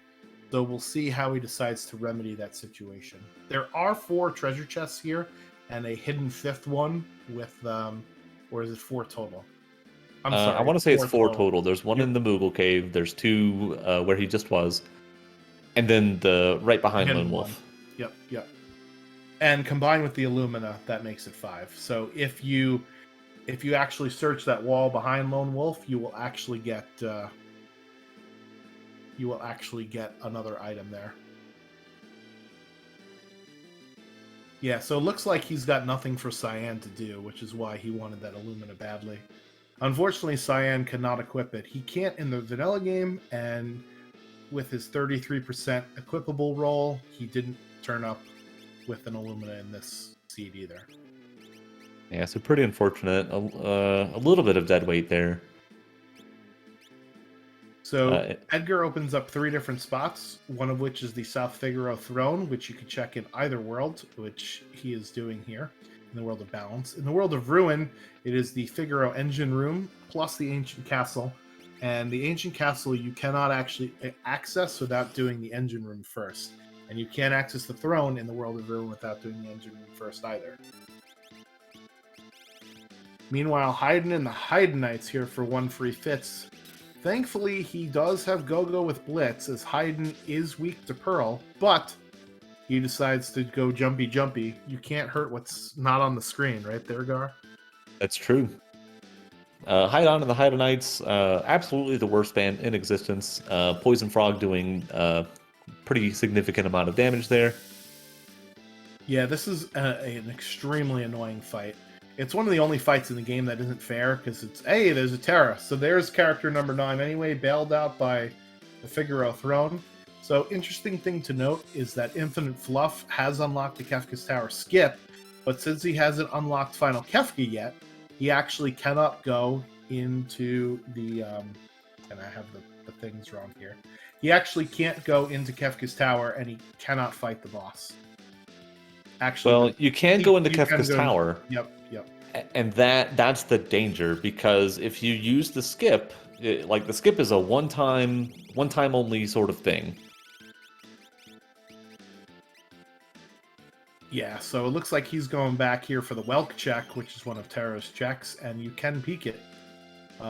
If there is a Narsh guard, that means it's either an Esper or an item, or if it's a character popping out here, then that would be character number 10. So, yeah, Haydn and the Haydnites is not really a fair fight, because it's 5v4 in the best of times, and that's a reset for Nobody War on Doom, and that's another character for Infinite Fluff. Ooh. So, unfortunately, you cannot... You must reset, completely reset, if you don't like what you see here. And I don't think he saved after going to pick up the throne from Terra, so that would have been I don't think so either. So yeah, he's committing here. Yep. So we got a zombied Go-Go and a poisoned Cyan here on Free Fits' screen. So one of the Haydnites has a chance to confuse one of your characters or zombie one of your characters, or if one of your characters goes down in battle, Haydn will actually revive them as zombies. So, and he's also, a lot of his attacks are poison based, which will decrease your HP over time, and you usually don't have poison resistance, so this is usually a pretty ugly fight. Yeah, this is looking pretty rough right here. Cyan is poisoned, and that poison damage will continue to tick, so unless... Okay. Hey, there it is. Good job getting it down. Yeah, because it was going to be dicey if that fight went on for too much longer. Alright, so now Infinite Fluff has both Terra and Sabin. So Terra and Sabin both have 5 checks each, plus the 2 that we just got from Edgar. So he's got a lot of game to work with here, but he only needs just 1 more Esper. I would be surprised if he didn't do either the Collapsing House or heading into the Sealed Cave. At this point, I don't even know if I would bother picking up any of the treasure chests. Just... Okay, looks like Collapsing House is his play here. Yep, you can peek the Collapsing House, but again, you cannot leave to Zen once you enter it when you have Sabin, so you have to reset. So hopefully he takes a save here, because you do not want an 11th character. Yep, because every character you get, you're increasing the scaling of your enemies. So that's part of the danger in getting the skip is, yeah, you get to cut out 5 minutes of your run, but all of the bosses are going to be much higher levels, because you're getting either 3 extra characters or 3 extra Espers, right? So that is a caveat to consider there. And that is a soldier holding up the house, so this might be an Esper or it might be an item, so we'll see what it is. Nobody War on the second phase of Doom, where he gets both the image and reflect status, so this is the not fun part of this fight. And he starts casting Force Field, which will nullify 1 element at a time every turn. Thankfully, he only does physical damage in the second phase of this fight. And, it comes out pretty slowly, too, generally speaking. It's the mascot of our league here on One Free Fitz screen. The only thing standing between him and Kefka is throwing money at an octopus. And the octopus likes money, so I bet you an octopus would make a good slot machine. It's got a lot of tentacles to pull on, right? yeah. Eight plays at one time. Maybe that's really why he's at the Coliseum. He didn't want to be the receptionist, but they're still working on getting the slot machines. Some legal issues to work out, you know. Yeah, I mean, when you got 8 arms, rather, you could write down a lot of things at once. It's good to be a receptionist, and that is unlock final Kefka complete there for Infinite Fluff, with his 9th piece of Magicite there from the Collapsing House. It does have mute on it, which would be good if we didn't find Siren so early in the game. And 121.17, One Free Fitz is done with the tower. I think that was around 20 minutes in total, right? He went in at about 101. 101.50 is the time that he went in, so 20 minutes to clear the tower, not a bad time at all.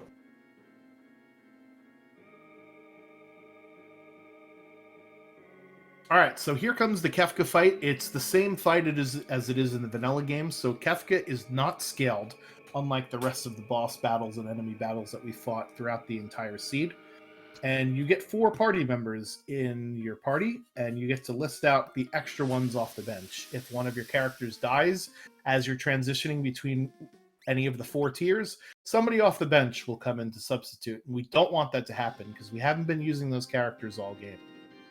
Tier 1 is all physical attacks, and the long arm there towards the front, the right arm is susceptible to instant death, so we're going to try and get that out of the way very quickly. Also susceptible to petrify. The head is actually susceptible to fire or weak to fire, and will death counter with quake if it's left alone at the end, so we don't want to do that. Since this is mostly physical tier, you see Phantom coming out, and that will basically mean that this is pretty free, because none of the boss's attacks will actually hurt us. Chote being cast to petrify the long arm, or at least attempt to petrify the long arm. It does work, so now we just have the head and the fists to go. I'm not sure if they have any protection for calmness other than Phantom. Did we learn Life 3? I thought I saw the Life 3 is definitely... There it Okay, is, I see it right there. Okay. So, good heads-up play by One Free Fitz here. It can still be a little dicey. The head can cast... What is it? Glare? Well, the thing that petrifies you? That's Dread. And Dread, that's the one. And also, Reverse Polarity counts as a spell, not as a physical attack. Yeah, so there that'll... it is. So any magical attack will nullify your Vanish status, and Dread is one of those. Thankfully, he has something to remove the Petrify status. Cyan getting stoned, so that's what he's doing instead of rocking the Illumina.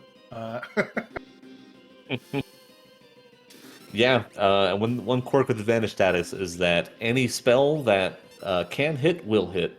It overrides basically a lot of the protections against it, so spells will automatically hit against you.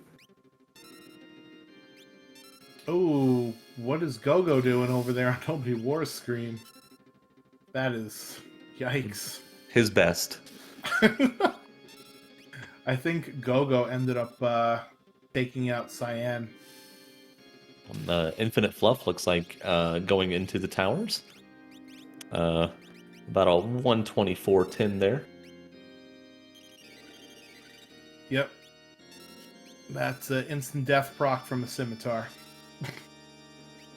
So now that Cyan was petrified, his Vanish status is off. So he actually can be hit with counters, but the rest of the party can't. And usually what happens is when you get up to Tier 2, the first spell that Tier 2 casts will remove your Vanish status, so it's not going to hang around very long. We didn't really find a lot in this seed besides Blitz to help with this final battle. We don't have a lot of fire spells, because we do have Merton, but not Merton protection. We don't have any ice spells, which is the weakness of that Tiger Head on Tier 2 coming up. We did find Siren, which will nullify magic, which is that character all the way on the left-hand side pointing away. We don't have instant death, which is what tools, which is that shrouded cloak thing in the middle, is susceptible to instant death. And I don't know if we have stop, which is what can be used to nullify hit or the blue man. I don't think we have stop. Tools should be okay. It is weak to bolt. But you really want to get rid of that tiger head ASAP. Yeah, and there you see on Infinite Fluff's screen the power of the skip. So he's already fighting the boss gauntlet, whereas Nobody War had to trek through the entire tower and is now fighting their boss gauntlet as well, with their last two characters over here on the right-hand side.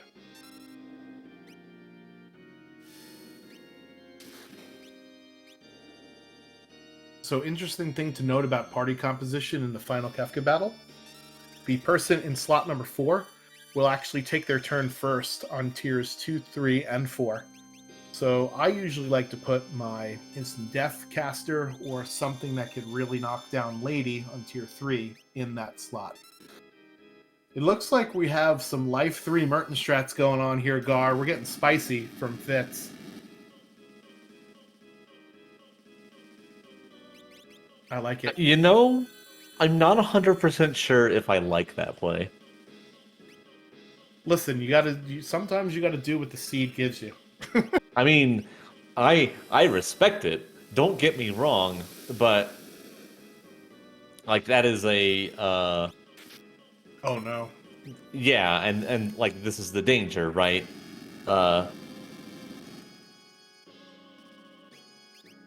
Grandpa taking a nap again. Yeah, so Tiger is close to dead because he will only use Doom Tusk underneath a certain HP threshold. But it's never fun to have one of your characters zombie because even when you bring them back at so little HP that it's never fun. Yeah, absolutely.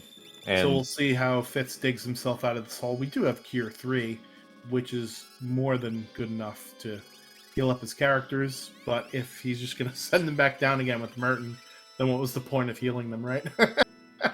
yeah, exactly. Alright, that is Tiger dead. So that's our first big hurdle out of the way. We still have the other 3 parts. Tools is weak to lightning, very weak to lightning, so just a couple of Bolt 3 spells should do it for Tools. So if you don't have instant death, lightning is also your friend, and it will pretty much blap them out of the way. So I think we got 2 out of the 4 parts down now on Fitz's screen. Infinite Fluff. Oh, gets a zombie Terra on his screen. That's not what you want to see. Double hide-and fights here from our other runners. Yeah, and because Infinite Fluff has so many more characters, he's going to have in theory, have a much easier time getting through this fight. Deciding to pull out the Super Balls here. So, interesting thing about Super Balls is that they will do a random amount of damage to a random number of targets, and that was very lucky because the only target that was actually hit was the actual boss and not any of the Hide Knights. So you saw 512. That is the second lowest multiple of 256 that a Super Ball can roll. Womp, womp, Yep. womp. I believe it's up to 8 times. So 2048 is the most that any single Super Ball can do. But it could also spit out multiple Super Balls. So And it can also spit out multiple Super Balls. I think the maximum damage for Super Balls is 8196. I've seen it once. I haven't seen anything higher than that. I've never seen that. It's very rare to get anything over 6 with Super Balls. Yeah, the awful thing about this fight, as I was mentioning earlier, and that's another lucky Super Ball target, but not a lucky roll, is as soon as your characters are dead, Haydn will revive them as zombies. You don't even get the chance to do a Phoenix Down on them. So that's why we've got a couple of zombies on the screen here right away. And Mog is dangerously close to being our 3rd zombie. That is Fitz, however, done with Tier 2, and he's moving on to Tier 3. Tier 3 is 2 parts. We have the lady in the back who absorbs all elements, has 9,999 HP, will both heal and bring back to life the second part, which is Sleep, who does some nasty things like Merton and Whirlwind until they get under 10,000 HP, and then they will start using Meteo and Train, and will death counter with an instant death physical special rather, called Calmness, and there's the Worldly Wind, which will get your HP of your party down to critical levels, so never a fun thing. So first priority here is getting rid of the girl on the top. Rain coming out. That's spicy tech. Yeah, well, if you don't have any good heal spells, although I think you have Cure 3. The Cure 3 should be available. But it is a way to damage the boss and heal yourself at the same time. It's kind of like a mini Merton. The miniest of Mertons. So we got 1 king and 3 zombies. This is a little too early for Halloween here on Infinite Fluff's screen. And we've got a dead Cyan and an almost dead Go-Go for Nobody War. I believe. Using the X potion to pull through here. I don't think we have a lot of non-elemental attacks, which is why Drain is being used. Drain I thought I saw Meteor somewhere. Okay. Yeah, so technically Drain is non-elemental, but it will only damage the boss for the amount of HP that you're missing, and it also depends on what your magic power of your caster is as well. Oh no. Whew. Edgar holding on for dear life here. Yeah, these hide-on fights, both of them rough and for different reasons. Yeah, so I think Infinite Fluff is using the Atma weapon with Edgar, which actually will do less damage as you lose HP, and is also affected by Rose. So if you use the Atma weapon, you should be in the front row. But more importantly, and there is the death there for Infinite Fluff on Haydn. More importantly, the poison damage will decrease the amount of damage that you're outputting every turn. So it's like a double whammy almost. Nobody War making it through his hide-on fight, so Whew. Good on him. Very nice. He will start ascending the tiers here in short order. So now that girl is dead, we are going to start using Life 3 on all of our party members, which is not necessarily a counter to Calmness, because as I learned in a seed earlier this week, you could have the same party member get targeted for Calmness twice, and the Life 3 doesn't help on the second turn. But Life 3 basically stands your characters back up after death. So usually what happens is the Calmness will work as instant death, and then you'll get right back up. And that's certainly the hope here. It looks like Sabin actually has lore with Grand Train, so it's too bad we couldn't have found him earlier in the seed. Yeah, no kidding. Character number 10 there. Sabin's magic power does tend to be pretty low overall. Not as bad as like a Cyan, for example. Yeah, Grand Train is sort of like a weaker version of Ultima, which is why you see it actually is putting out some damage there, but yeah. Sabin also is not at a very high level because, again, Infinite Fluff found lots of characters early, which brings down the recruit party average, value here. Yeah, absolutely. Meteo's out for Fitz here. Yeah, so now we know that we've got Sleep under 10,000 HP, and we've got a power through till we hit Calmness, and that is a clutch block from Realm, and we are on to tier 4 there. So if you don't get through the 10,000 HP quickly enough, he could counter every time with either Train or Meteo. So very nicely done, knowing that you will have, or his Realm, rather, with the huge magic power, was going to get the most damage out of that one strike. So this is the final tier of Kefka. Has 60,000, a little bit more rather than 60,000 HP. We'll cast Fallen One after the first turn, unless your party does more than 30,000 damage to him. And when that threshold gets reached, he'll start countering things with Havoc Wing and Hyperdrive, which are strongest physical and strongest single attack magical attacks in the game. When you get under 10,000 HP, he may counter with Ultima, which is the best AoE magic in the game. However, he won't counter when charging for his quote-unquote ultimate ability, Goner, which looks really cool, but since it does split damage and it doesn't ignore magic defense, it's not as powerful as one might think. So we'll see how Fitz takes care of this fight here. Here comes the Fallen One. We did run into a Magimaster, but I don't think it was him. I think it was somebody else. I think it was just right? Nobody War. So Nobody War, having the Mega Elixir, will be able to immediately recover after this Fallen One. But Fitz gonna have to do it the old-fashioned way. Yep. Cure Magic will do it. And Nobody War is starting off their Kefka fight here. A bit of a rougher tower for him. Definitely got walled by Haydn at that one point. Not a fun boss when you don't have a lot of party members to fight. Not even a little bit.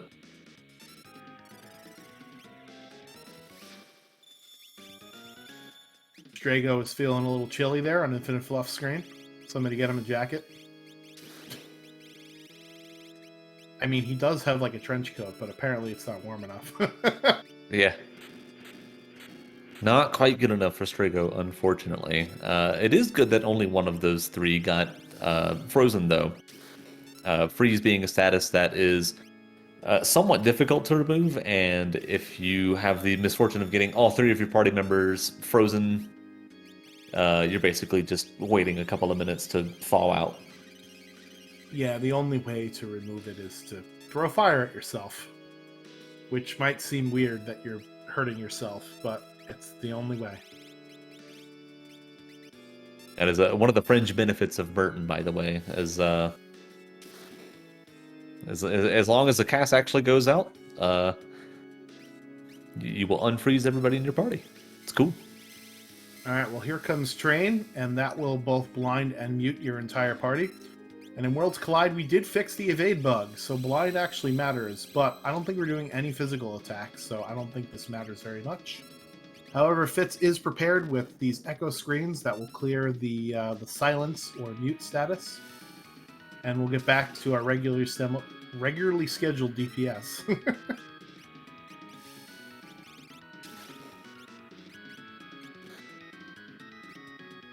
Alright, so when this text comes up, that means that he is charging Goner and will not counterattack, so now is your time to throw everything you can at Kefka, so that's why we see shields being broken. Breaking a shield will do a maximum damage, unblockable tier 3 version of whatever spell it is, and in this case, it's Thunder Shield, so that's Bolt 3. We'll see if he's got enough damage to not allow Goner to come off. And it looks like Cyan just snuck that in because he had a first turn while Goner was charging. Hey! And the crack pow for one free Fitz. And that is time on the crack pow. So his time, according to our race room, is 1:38:49. So excellent job there from one free Fitz. We will try and see if we can get them in an interview, and oh no, that is a Quake death counter and a physical attack on Realm. That is not what you like to see there. Not at all. So Nobody War gonna have to restart here. Yeah, and in the race room, it looks like Nobody War has decided to take a forfeit here. Don't blame him. Things were not going his way in Kefka's Tower. So I don't think that that's something that is it's unfortunate, but we play games to have fun, and if you're not having fun, then there's no point in playing, right? Absolutely. Meanwhile, Infinite Fluff looks like he has warped out of Kefka's Tower and is reforming his party. He will have to trudge through the entirety of the tower now.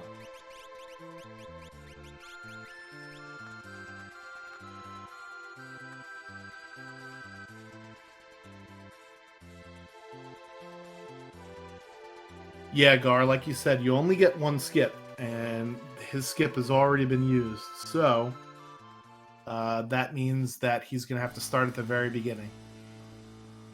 which means he's going to have to fight the Inferno spot, which he did not.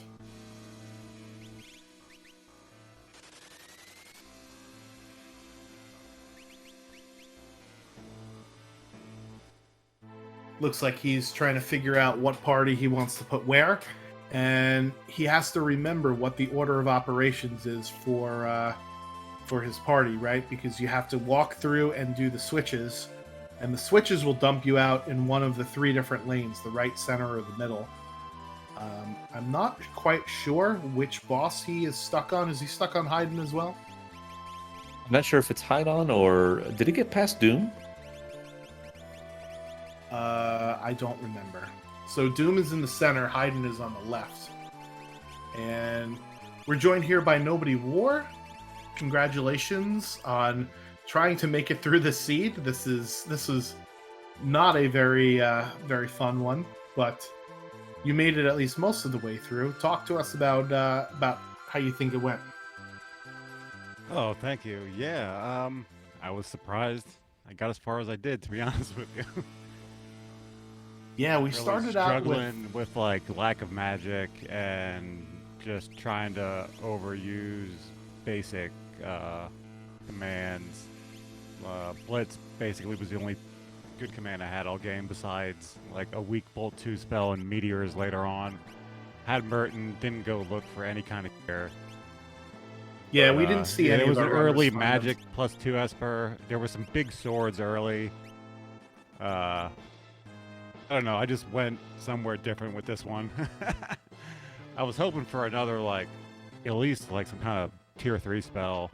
Had no calmness protection, no mute spell, no kind of instant death for anything anywhere. All game, it was bad. Yeah, so let's start by saying, first of all, you are actually probably the only runner that had a valid run from suplexing the Ghost Train. So let's give you a round of applause for that. Little snap in the chat. Did the opera twice too? Yeah, Ultros League. You were the only runner that suplexed the train, so you actually won the race. So anyway, let's start at the very beginning of the seed, where you ran into 3 different packs of bad encounters in a row, and then you decided, you know what, I'm going to just go outside the Opera House and let's grind up a little bit here. Did you do that and save just so that you wouldn't have had to start all over from square one again in case the Opera House boss was rough? Yeah, I didn't want to run in there not knowing. I just wanted to be ready because I knew if I had that Bolt 2 on there before I went in there, it would be fine. It was just unfortunate, like you said, those couple spots that I like to check for random encounters were not good. So, yep, and then you were the only runner to run into Magimaster and the only one to clock up and down the Fanatic's Tower. So at that 12 minutes later with that one, yeah. So at that point, were you just saying, I'm feeling a little behind, let's do some stuff that the other runners may not do? Yeah, I kind of just, I jump, when I play, like, especially with characters like this, where their checks are gated heavy to roll to balance or roll to ruin, I'll just, like, stick to one side instead of hopping back and forth. So when I hopped over early, I knew I was into Zozo, was going to do that. I was going to do Fanatic's Tower. I was going to do all Astrago's checks, basically. Finish Cyan's, do the Dream. I was hoping, I just didn't want to go to Magic Tech Factory. And I didn't, so that was good. Well, you did also find an experience egg early in one of the shops. I don't know if you early, ever... Yeah. Did you ever go back and buy it? I thought about it. No, it was too late. Yeah. I was underleveled, but it's I hard knew to by the route... pace of it, yeah, everybody else was... It's hard to route World of Ruin Famasa back in because it's so far out of the way on the world map, right? Yeah. So, would have been nice for a Blitz user to get Bum Rush. Are you a pro Bum Rush person? Will you wait for yeah, that but scene? it was, again, on this one, it was way too early. I was barely like 32 when I hit the tower. Yep. And you took... But those earrings stacked with the Magic 2 all seed, and she was throwing out like 5-6k with the Airblade, but... Yeah. Well, today I learned that Airblade does work against Flame Eater, so thank you for that. Yep. Gar, do you have anything else for Nobody War before we talk to One Free Fits? No, you took all my questions. I'm sorry. I I steamrolled you. Yeah. No, it's all good. I just want to say thanks to Nobody War for the race. It was very entertaining. Thanks for coming out. Oh, thank you. My pleasure. Yeah, thank you for allowing us to feature you. Always great, because we can't have races without the runners, right? So appreciate that. Absolutely. So we'll pivot over to One Free Fits. Congratulations on your first place victory here in the seed. Give us your overall thoughts. What did you think about the seed? Ooh, thank you very much. It was interesting. I felt underpowered the entire time, and this is probably the least confident I've been going into Kefka's Tower in a really long time. Yeah, you at least had a tier 3 Bolt 3 spell, and you had Life 3 to help you out with Calmness, which is something some of our other runners didn't find. You also had the Siren Esper to help you out with tier 2, but it definitely was you definitely spent a while in Kefka's Tower. I think it was about 20 minutes for you to traverse through all of KT, and I think it was like an 18 and a half or 18:45, right? 17-minute Kefka fight, so very long, drawn-out fights there. Yeah, and I spent like probably 10 minutes trying to get more powerful, and I had so much money, and I couldn't find like anything that was better than what I already had. Yeah, one of the questions I have were, you two I have in here. Did you ever find what you were looking for? I thought it might have been protection or, Yeah, I was really looking for I didn't really have anything for Cyan to do. And I wasn't sure I was going to learn Shrego any magic in time, so it was just like, maybe I can find a strong weapon, or because Celis and Realm were really my main damage dealers, and that's why I ended up taking the dragon on their side too, because I was like, you guys are going to have to do everything, so but having a Life 3, I made sure to make turn them into basically utility people, and it was like, okay, well, what can you do? Well, you can heal. You're my only Calmness protection, and throw Espers out. So back at the beginning of the seed, you went through the Burning House first. Is that something you usually do with Shrego, or are you just feeling I want to get some levels and this is what I'm deciding to get? I don't know. It's always hard trying to decide where to go first. I do if I didn't really find anything that I was like, ooh, I can take a boss right now. No rods or super balls. So I was looking at the fixed encounter checks, and in races especially, Burning House just has a reputation that most people don't like it. So that's one I'll try to go to. I don't really like it either, but I'd rather do it early rather than late. So, I tried to get that. Yeah, you'd rather not have to be forced to do it later on, right? Yeah. And then kind of similarly to what nobody said, I was like, I'm just going to stay in the World of Balance. There's a lot of checks around here. And then kind of just keep hoping. Can I get some more power? And finally got that Bolt 3, which was huge. But I also learned that Airblade works on Flame Eater, because I didn't know when I tried it. I was real desperate. It was just like, oh no. One of the few that does. I think it's wind, water, and ice. I think are the only elements that can damage him. Yeah, and I had a pretty wild time on tier 3 too, because I didn't have any non-elemental spells, so it was a lot of draining and hitting. I really like drain stats. See, I thought at first that you were just going to, because on tier 2 you started using Merton even though you didn't have flame shields on your two other characters, and I was well, this is a strategy. Let's see how it pays out for him there, Gar. I honestly considered just killing the other two off and just Mertoning, but I was like, that's why I threw out some Life 3, and then I forgot that I didn't put it on Cyan. I think I cast it on Shrego twice. Because that tier, I was worried there's just so much HP, and I didn't have ice. So I was kind of like, I need to do a lot of damage fast, and so I decided to set up the Life 3 protection for Merton. Yep. and it kind of worked. I was decently pleased, and helped me just kind of one hit the rest of them down. Yeah, well, Yeah. you know you had Siren, so you knew that magic wasn't going to be a problem. Let's burn everything, and before we kill magic, let's get our other people back up, and then we'll be good to go. I like that. Gar, you have any other questions for Fitz here? Yes. The burning question that's on everybody's mind. What happened with the ghost train suplex? Oh, I had it, didn't I? I think I was too in the zone. And I feel like, man, if I would have had just a poke right there, I would have done it too. But it's so rare that I actually feel like I face the train and have Blitz in my party. I'm going to make a mental note for next time. Just get that suplex on. I apologize. I missed. Yeah, so nobody Big was chance the there. actual winner. Of Yeah, race. race invalidated. You kind of see it says winner over near his stream instead of yours here. I mean, that That's makes the sense. That's the true result of this race. I can Yeah. accept that.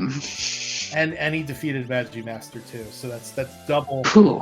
double points for him. And he did Fnatic's Tower, so that's Yeah. Yeah, I All was the definitely memories. playing hard mode there. oh man. Giving out my secrets. Yep. Any other thoughts, Fitz, before we let you go here? No, I think it was a fun race, and I like the ones. I don't like them all the time, but I feel like this forced me to go deep in the tactics, and that's always good to practice. I also want to shout out Sorry. Infinite Fluff, because I think newer racers are hesitant to jump in on these like sync races, but that's how I learned when I was first starting out. Was just like, I'll race, and I know I'm not going to win, but I'm going to have a good time, and so love to see that out of the newer racers overall. Yeah, go ahead. Nobody war. What were you saying? Oh yeah, I was gonna say it's always like fun to lose on seeds like this. Something always happens. Somebody always goes one direction, and it just causes you to go back and think twice about some things that you kind of do all the time. And Yeah, Yep. life is easy when you have all the tools. Sometimes you don't have all the tools, and this seed is one of those that you have to scrape by with.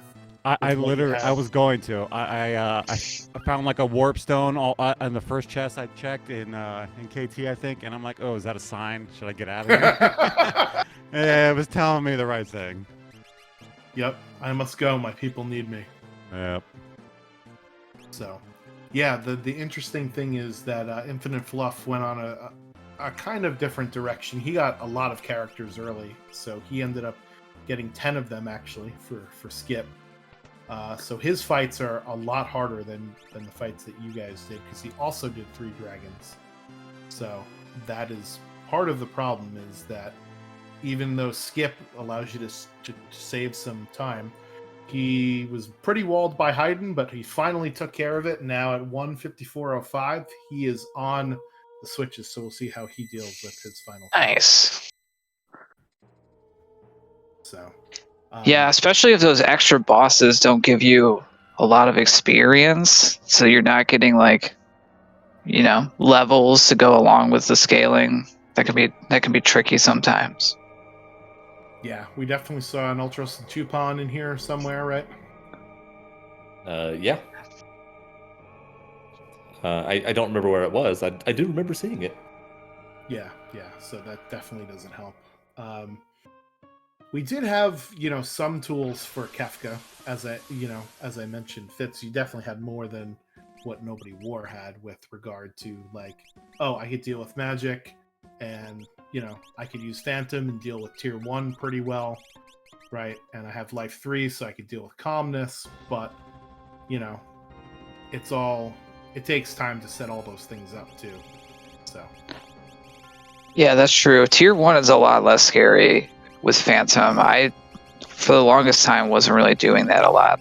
And then, it's one of those things that when I did it, I was just like, why have I not been doing this the whole time because it's so much nicer. Everything is just miss. I was actually a little bit nervous about that because I didn't realize that you had learned Life 3. And I was like, oh, hang on, is Phantom his only comms protection? And then thank goodness, no. So No, I had the I also was like, well, just in case. But what I forgot was that dread is just gonna always hit then, because I had to deal with that, and I was like, that was the first time I ran into that, so I was like, oh, it's not 100% free, so gotta still Correct. be on the lookout for that. There's only 3 or 4 things that tier 1 can do that will negate your vanish status. That's one of them with Dread. There is reverse polarity, which is the worst because that will remove your phantom status from your entire party. And then if you actually leave the long arm alive long enough, shockwave is considered a magical attack as well. So that will remove your vanish status and it will hit your party too. So yep. those are the 3. I think that's it. I don't know. If well, Quake as well. Oh yeah, duh. But normally Quake just kills your party, so yeah.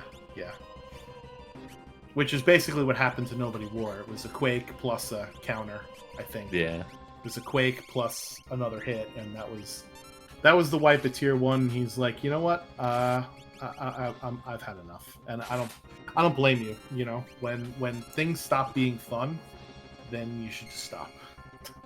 100% agreed. Yeah. Yeah, Infinite Fluff does not have a lot of offense here. I'm seeing we did go get the Illumina from the Lone Wolf check. So that's what Edgar is doing. Celeste is still blitzing stuff. And Man, that was an Illumina. Yeah, so it was funny for him. It was either an Illumina or his 9th character for Skip. So he went and did both, which makes sense. But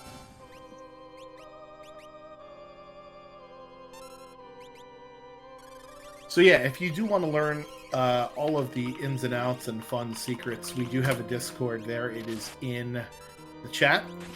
This is the Final Fantasy VI Worlds Collide Randomizer weekly race. That is linked to our Discord.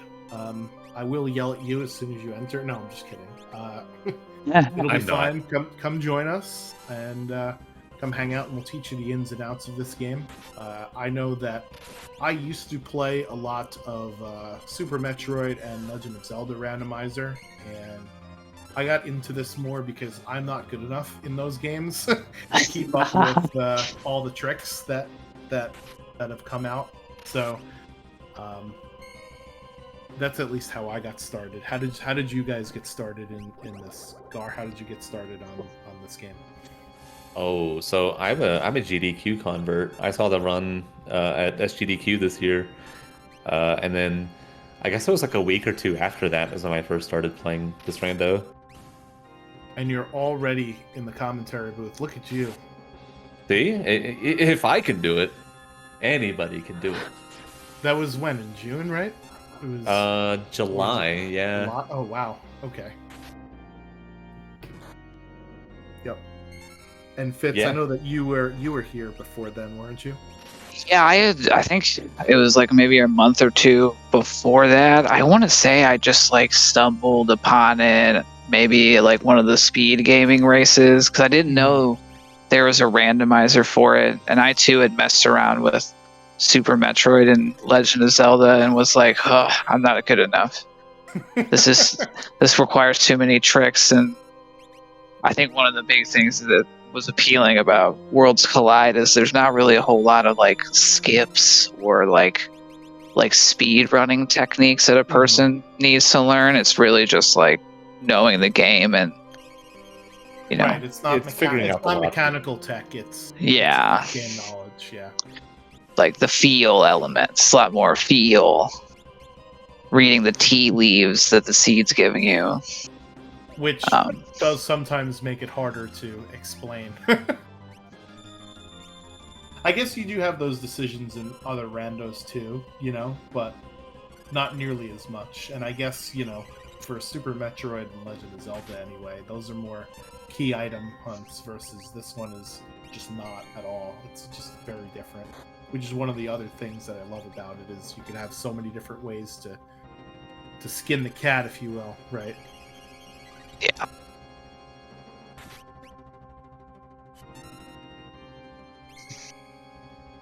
But yeah, we're in season 2 of Ultros League, and anybody can join at any time. So feel free to come on down. You're the next contestant on. Is that The Price is Right? It is The Price is Right. You know what's really funny? Actually, my birthday is the same as, but not my actual date of birth, but my birth month and birthday is the same as Bob Barker. But he's gonna live to be older than me because he's a robot. He's not a human being. He died long ago. He was replaced with a cyborg Bob Barker. Yeah. All right, so we're on to tier 2 now, which is way more difficult than tier 1. Like I said, tier 1 was mostly physical stuff. Let's see what Infinite Fluff can throw at tier 2 here. I'm not sure if they have all the same espers that you had. So we'll see how it goes here. I know he has Siren. Did we equip it though? That is the burning question here. I'm not sure if he did. Yeah, that's. I spend more time in menus fussing over espers, and it will lose me time for sure in races, but it will also help me out because I know exactly what I'm supposed to be doing for each turn. So it totally depends here. Because I don't think we had instant death in the seed, right? I think the only one that I saw was, Shoat, to the extent that it can be considered instant death. Right, that's petrifying on tier 1. Yeah, I didn't see like Doom or Exxon. Never found a sword tech character, so we had access to Cleave. Or excuse me, we had Cleave available, but not any access to it. Yeah, you would have thought with all of the characters that we found this seed. Yeah. Because I believe that there are 16. No, because we don't use Shock and Magitech in Ultros League. So correct. And we Possess don't use, is also ruled out, but we don't use Possess or Leap either. So there are definitely more commands than there are characters who could use them, right? Because since Gao has both Leap and Rage replaced, there's technically 15. No, less than that, because Umaro has nothing and Gogo has Jump nothing. and X Magic are in the pool too, which are not normal character That's commands, true. So, right? Yeah. So there are more commands than there are characters. Yeah. So you might have a seed without sword tech, right? yeah, that's entirely possible. You can, with ff6wc.com, you can customize the heck out of Worlds Collide so that you could give certain characters certain abilities automatically, but that's not how it is for this particular set of options here with Ultros League. Let me. I don't want to download. I just want to. Yeah, the sheer amount of customization that you can do for any given Worlds Collide seat is pretty staggering. So, if you don't like the Ultros League flag set for whatever reason, there is almost certainly something that you can try out that will scratch whatever itch you're having with these flags. Very true. From like if you want like a 15-minute seed, there are settings for that. If you want a 6-hour plus seed, there are definitely settings for that, Yeah. for that too. Just all kinds of crazy stuff. Things that you not even necessarily would even think could be possible are happening in Worlds Collide. So if you're interested, definitely check out that link in the Twitch chat there. Our Discord is amazing. Like I said, I've only been there for a couple of months or so, and everyone there has just been so incredibly welcoming and kind. It's phenomenal. It's a great experience. I want everybody to have a great experience. Yeah, well, one of the things that you can do with a seed is you could make it required so that you must suplex a train in order to fight Final Kafka. So that'll really drill that blitz command into your skull. Yep. No throwing shade or anything. This is gonna be my thing for a while, isn't it? I'm gonna be the runner that didn't suplex the train when they had the chance. I'll be sure to hop into your stream and remind you every once in a while, like just when you think you've forgotten, like you've left it in the past, I'll be there. You're just gonna see that you're gonna, go to a psych ward and they're gonna say, "Well, why do you keep saying X, Y, down, up over and over again?" Like, yeah. Ooh, pulling out the mantra for healing. Speaking of blitzes that you don't see all that often, I like that play. Me too. Mantra's actually like fantastic healing. Yeah, so what Mantra does, it will heal your party for the amount of HP that your Blitz user has, divided evenly. So in this case, since Celeste is 3,500 or so, it's going to do around 12 and change healing to everybody. And what it also does, it has other interesting properties. You know that train maneuver that we were talking about that has... that will blind and mute your entire party? Mantra actually clears both of those status ailments, among other things. So Mantra is a great counter to Train as well. So, One of the things that I personally forget about, like I know that it heals, but it also removes the statuses. So just very excellent blitz. Yeah, unfortunately it doesn't work on the Blitz user because, again, it's dispersed amongst the rest of your party. But 3 out of 4... getting the train cleared is much better than wasting 3 turns using echo screens, right? I know we saw you doing that, Fitz, when you got hit by the train, because that was basically your only form of offense. Yeah, I should have thought about. I always forget about Mantra. That's definitely one of those tools that a seed like this will force you to go to.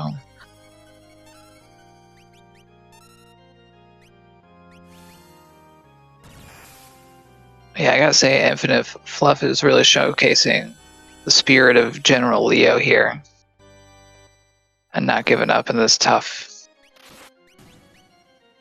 fight up. Yeah, we don't have a lot of the tools that you guys had when you were. We do have an Atma weapon for Edgar.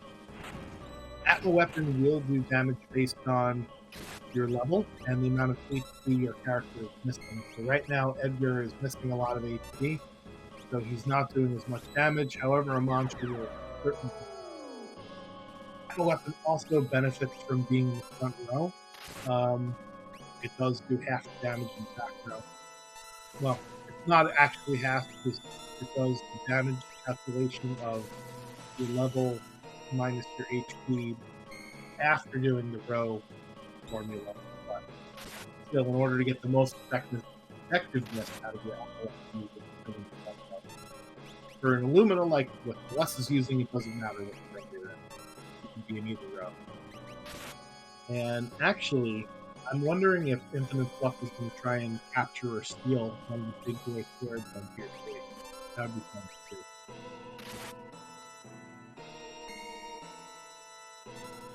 I've certainly done that before in order to help move up with Tier 3.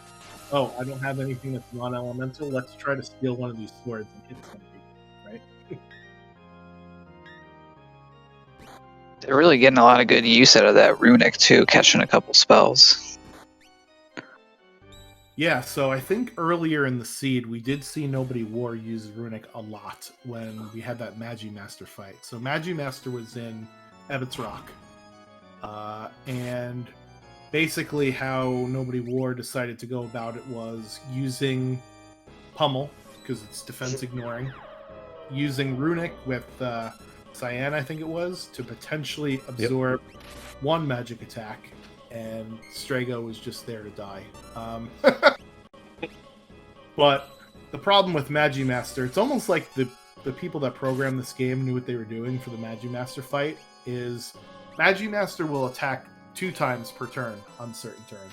So even if you do put out Runic, and it does happen to cast a spell that is able to be Runicked, it will do the first one, but not the second one. So, yeah, making great use of Runic here, especially with magic, because as the name implies, magic can only cast spells, so basically everything that he's going to attack with is going to be nullified by Cyan here. Yep, Ice 3, no thank you. I'll take that. Interesting thing to know about Runic, and I didn't know this until I actually tried it, and I thought it was a bug. If, let's say you were wearing an Ice Shield, and you use Runic, and the magic that you are Runicking is an ice-based spell, it will actually damage your MP instead of restoring your MP. Oh, that's interesting. I didn't know that. So if you Runic with a Paladin shield, you're not gonna have any MP. I tried to do that one time because my only way to damage the boss was to cast spells, and I didn't have anything to restore magic because I always sell ethers and tinctures because they're worth so much money.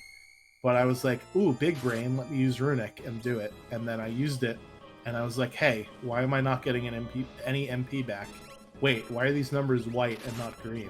And sure enough, I found out that Runic magic power that it absorbs is based on the property of that magic spell, which is pretty crazy. So, okay, good, I'm not alone. Somebody else in the chat says that they've done that before. I don't feel so bad anymore.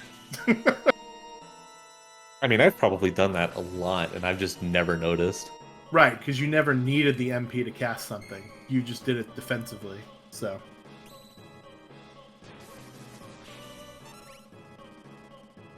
You can rasp Magimaster to death. It will just take a very, very, very long time. Because even at low levels, he still has a lot of MP. And it's hard to tell because we didn't mute magic, but I think he might be dead here because he's going through his Dispel and Quarter death counters. So that's tier 2 done. We're on to tier 3 now. And I don't think we have any Calmness protection, so this will get mighty interesting here. Yes, One thing to note is if you do try to cast Life 3 on yourself on tier 2 in anticipation for tier 3, you can get it dispelled off of you by Magic's death counter. So that's why runners like Fitz, he started casting Life 3 on tier 3 instead of on tier 2. Because even though you would think, oh, well, there's 2 parts of this boss, I should do it on tier 2 when I'm finishing it up. That unfortunately is what happens. Oh, there's the Ragnarok steal. Nice. Let's go. You'll love to see it. Yeah, so let's get Edgar the Ragnarok, put that Atma weapon away. Or can Cyan use it? Yeah, he threw it. I think Cyan could use it, so he threw it. Oh, there we go. Yeah, throw it on him and front row him. Now we're doing good here. So Ragnarok is also another one of those swords that you need to be in the front row to use to its full potential. You can steal a Ragnarok from Girl, and you can steal, I think, an Atma weapon from Sleep, right? It is an Atma weapon from Sleep, yep. Yep. Yeah, so this fight, you need to do damage as fast as you possibly can to Girl in order to get her dead, which is 9,999. Otherwise, she will continuously heal both parts of the boss, and it's just basically an unwinnable fight. So, trying to steal that Atma weapon. To no avail. Yeah, it looks like Celis might be low on MP because I'm not seeing those crits on the Illumina swings. Yeah, so I believe it's 10 MP, right? Per swing, or is it 20? I thought it was like 12 to 15. Oh. Where is Cecil when you need him? Yeah, right. But you do need to have magic power in order to get that double damage from the Illumina. It will still do the same damage from the back row as the front row, but it will lose that 2 times damage capability. Because you saw Celeste swing it for about 1500 and Cyan swung the Ragnarok for about 1600. But if Cyan was in the front row, he'd be doing twice as much damage. And same with Edgar as well. It's not exactly twice as much, because remember, there is that calculation of the level minus your HP that you're missing, right? So, but it is more. It's definitely more. Yeah. All right, so I think the strategy here is to just swing at things and hope that we block stuff. I mean, that's the only thing you could do if you don't have... Oh yeah, hope we proc. Yeah. Proc and block. I like that.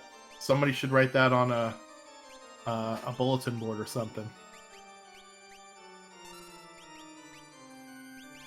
All right, so we do see now Celeste getting all of her magic back, so that this way we can get the MP crits, and more importantly, we can get Grandpa out of his nap. Wake up, Grandpa. Oh, we still have some Super Balls still.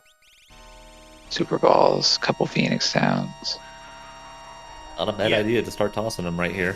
Where the heck were the Super Balls? I know that Fluff bought them later One of the Edgar stores, if I'm not mistaken. Oh, yeah.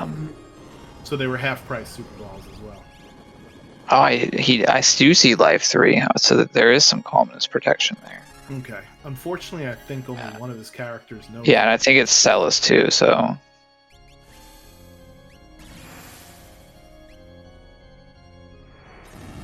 Yep, so Calmness is an instant death physical special. So even if you used something like a safety bit or a what's the other one? Like a memento ring. Right. So that won't actually protect you from Calmness, because Calmness is technically a physical special and not a magic attack. So if you were looking for that avenue, that's why that doesn't work. Alright, so here's Meteo, and it looks like he's going to try for Phantom here. This is going to be a spicy strategy. Unfortunately, Celeste is going to die here, but she's going to come back via Life 3. However, she won't have her Vanish status because she's died. So we're hoping now for no Meteos. She just vanished, doomed herself. That is a short stick, and unfortunately, Meteo... and the double. The double. Oh no. The double. And that's Cyan down. We're hanging on for dear life here, folks. So one of the strategies that you can do here is use Revivifies on rest to take him out of this Meteo phase. It'll heal him for 5,000. Yeah, it's sort of counterintuitive, right? Heal the boss. Like, why would you ever heal the boss? But if you cannot dig yourself out of this quote-unquote Meteo hole that he continually puts you in, that's one way to certainly do it. Unfortunately, I'm sorry, go ahead. I was just going to say he might be stuck. Like, if he gets lucky with these Meteos, but otherwise, he could be here for a while. Yeah, so Meteo is a very powerful spell. However, it's also pretty inaccurate, and it looks like we have 4 shields on both Celeste and Cyan. That's what that green hue indicates to me, is auto shell, which you get automatically from a force shield.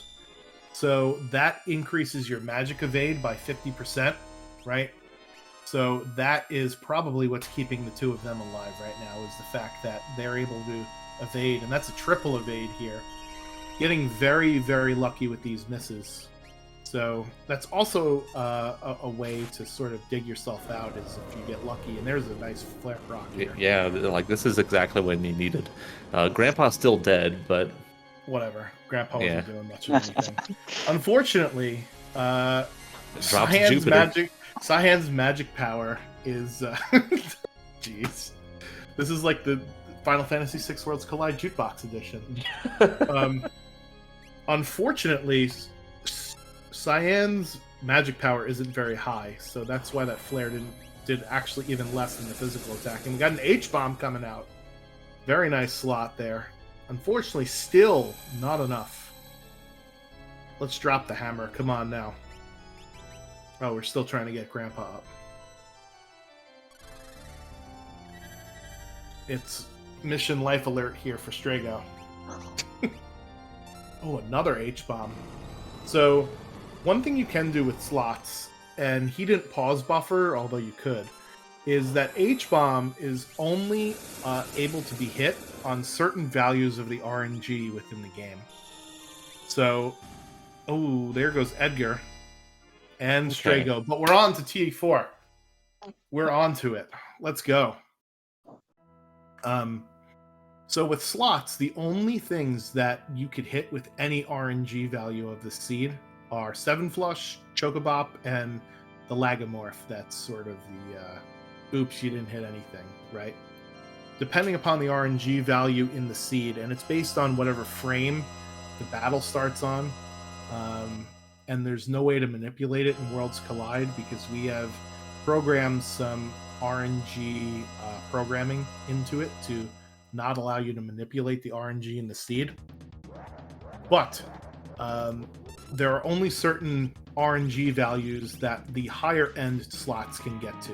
So that would be H-Bomb and Sunflare, and of course the Doom and the Joker Doom.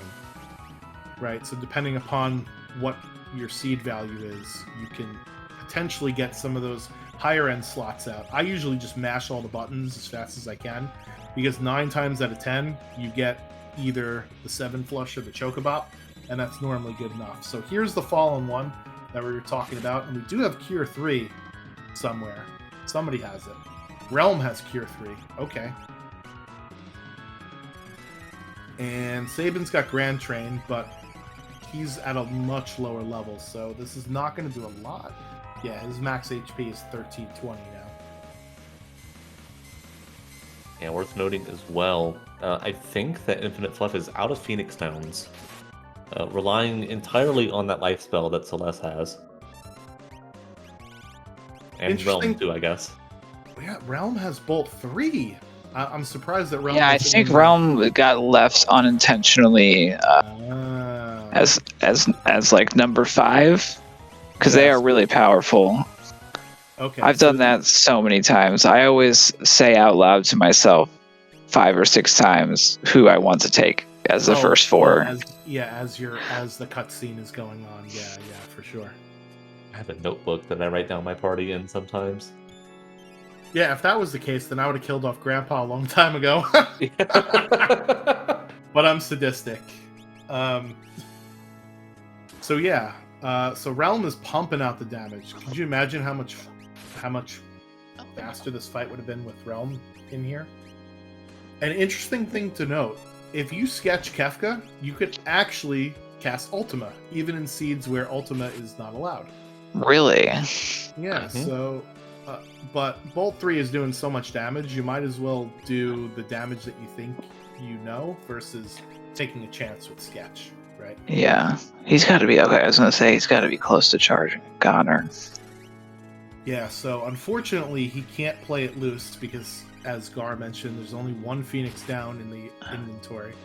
And there's only the life spell that Celeste knows. Sabin is definitely going to die here. So thanks for grand training, Sabin, but we'll see you after the Goner. And we definitely should not use definitely shouldn't waste a Phoenix down on him. Yeah, we are gonna have to pick him up though. If Kefka decides to do double Havoc Wing, it can be very, very disastrous. Yeah. Havoc Wing is the most powerful physical attack in the game. But there you see, Goner actually only did like 400 damage. Because Goner does not ignore magic defense. And with, it looks like 1, 2, 3 of our party members now have a Force Shield on, which by its very nature of its name, has huge magical defensive properties. We're going to get Celeste back up here. We have no more Phoenix Downs, but thankfully Realm knows the life spell. So during this time, it's very, very nerve-wracking because Kefka can counter any attack that you throw at him here. So that's why Infinite Fluff, it looks like he's just sitting around, but we're waiting for that next charge of Goner in order to do some damage without potentially being countered. Because I have not been counting damage, but with 7,000 or 6,000 damage Bolt 3s, it's probably getting close. It's up there. Ooh, and they're almost out of MP. So Osmos was a spell that was on one of the Espers. I don't remember which one, and I don't know if Realm knows it. Yeah, unfortunately, Osmos will take up your turn here, and you're not going to be able Maybe to a Super cast the Ball. spell. We got those. We got a couple of those. Yeah, No throw that Super rods. Ball. Yeah, no rods, no shields. Do we do it? Do we throw it? Well, Goner, remember, was only doing a couple. Oh yeah, that's true. So our 3 normal party members will be fine. Sabin will be dead, but whatever. Sorry, Sabin.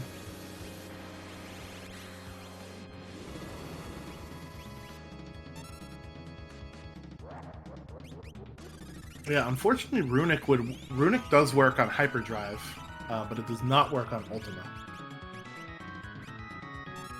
So I thought it was the other way around. Runic will not work on Ultima, but it works on Hyperdrive. And since Havoc Wing's a physical attack, technically, it's a physical special. Runic doesn't work with that either. Yeah, so this is the Perseverance stream here, folks. Oh yeah. Okay, here we go. Well, we do have. Oh, she's got some MP now. Oh, okay. So we did Healing have up. some technical difficulties Ooh. at the beginning of the stream, but I know we have a 3-hour slot, and we are at 10:58 p.m. So come on, Fluff, I believe you can get this done before we have to sign off.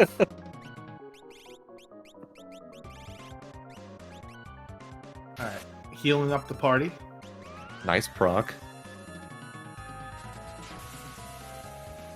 Yeah. Drago's family is just weird. A wizard, a ninja, a painter, but the best dog in the series. And there it is. Nice. The crack Nice. pal for Infinite Fluff. GG's. All right, 2:28. 2:28:18 is the official time here. So unfortunately, I don't think we're going to be able to do an interview because we are running very low on time. Gar, do you have anything, or Fitz, or Gar, or Fitz? You guys got anything else to add before we get out of here? Thank you so much to SpeedGaming for allowing us to play some cool video games on your channel. We really do appreciate it. Thanks to all of our runners for running. Fantastic job by everybody. Thank you to the Schwantz27 for being my co-commentator for the evening. Always a pleasure. Yes, thank you very much. Thank you again to our runners. One Free Fits, Nobody War, and Infinite Fluff. They are the ones that volunteered to be rebroadcast. We cannot have the show without them. You got anything else for us, Fitz? Pretty much just echoing, what Gar said. Thanks to all the runners for jumping in, and thanks to you guys for commentating. And had fun, and see you all next race.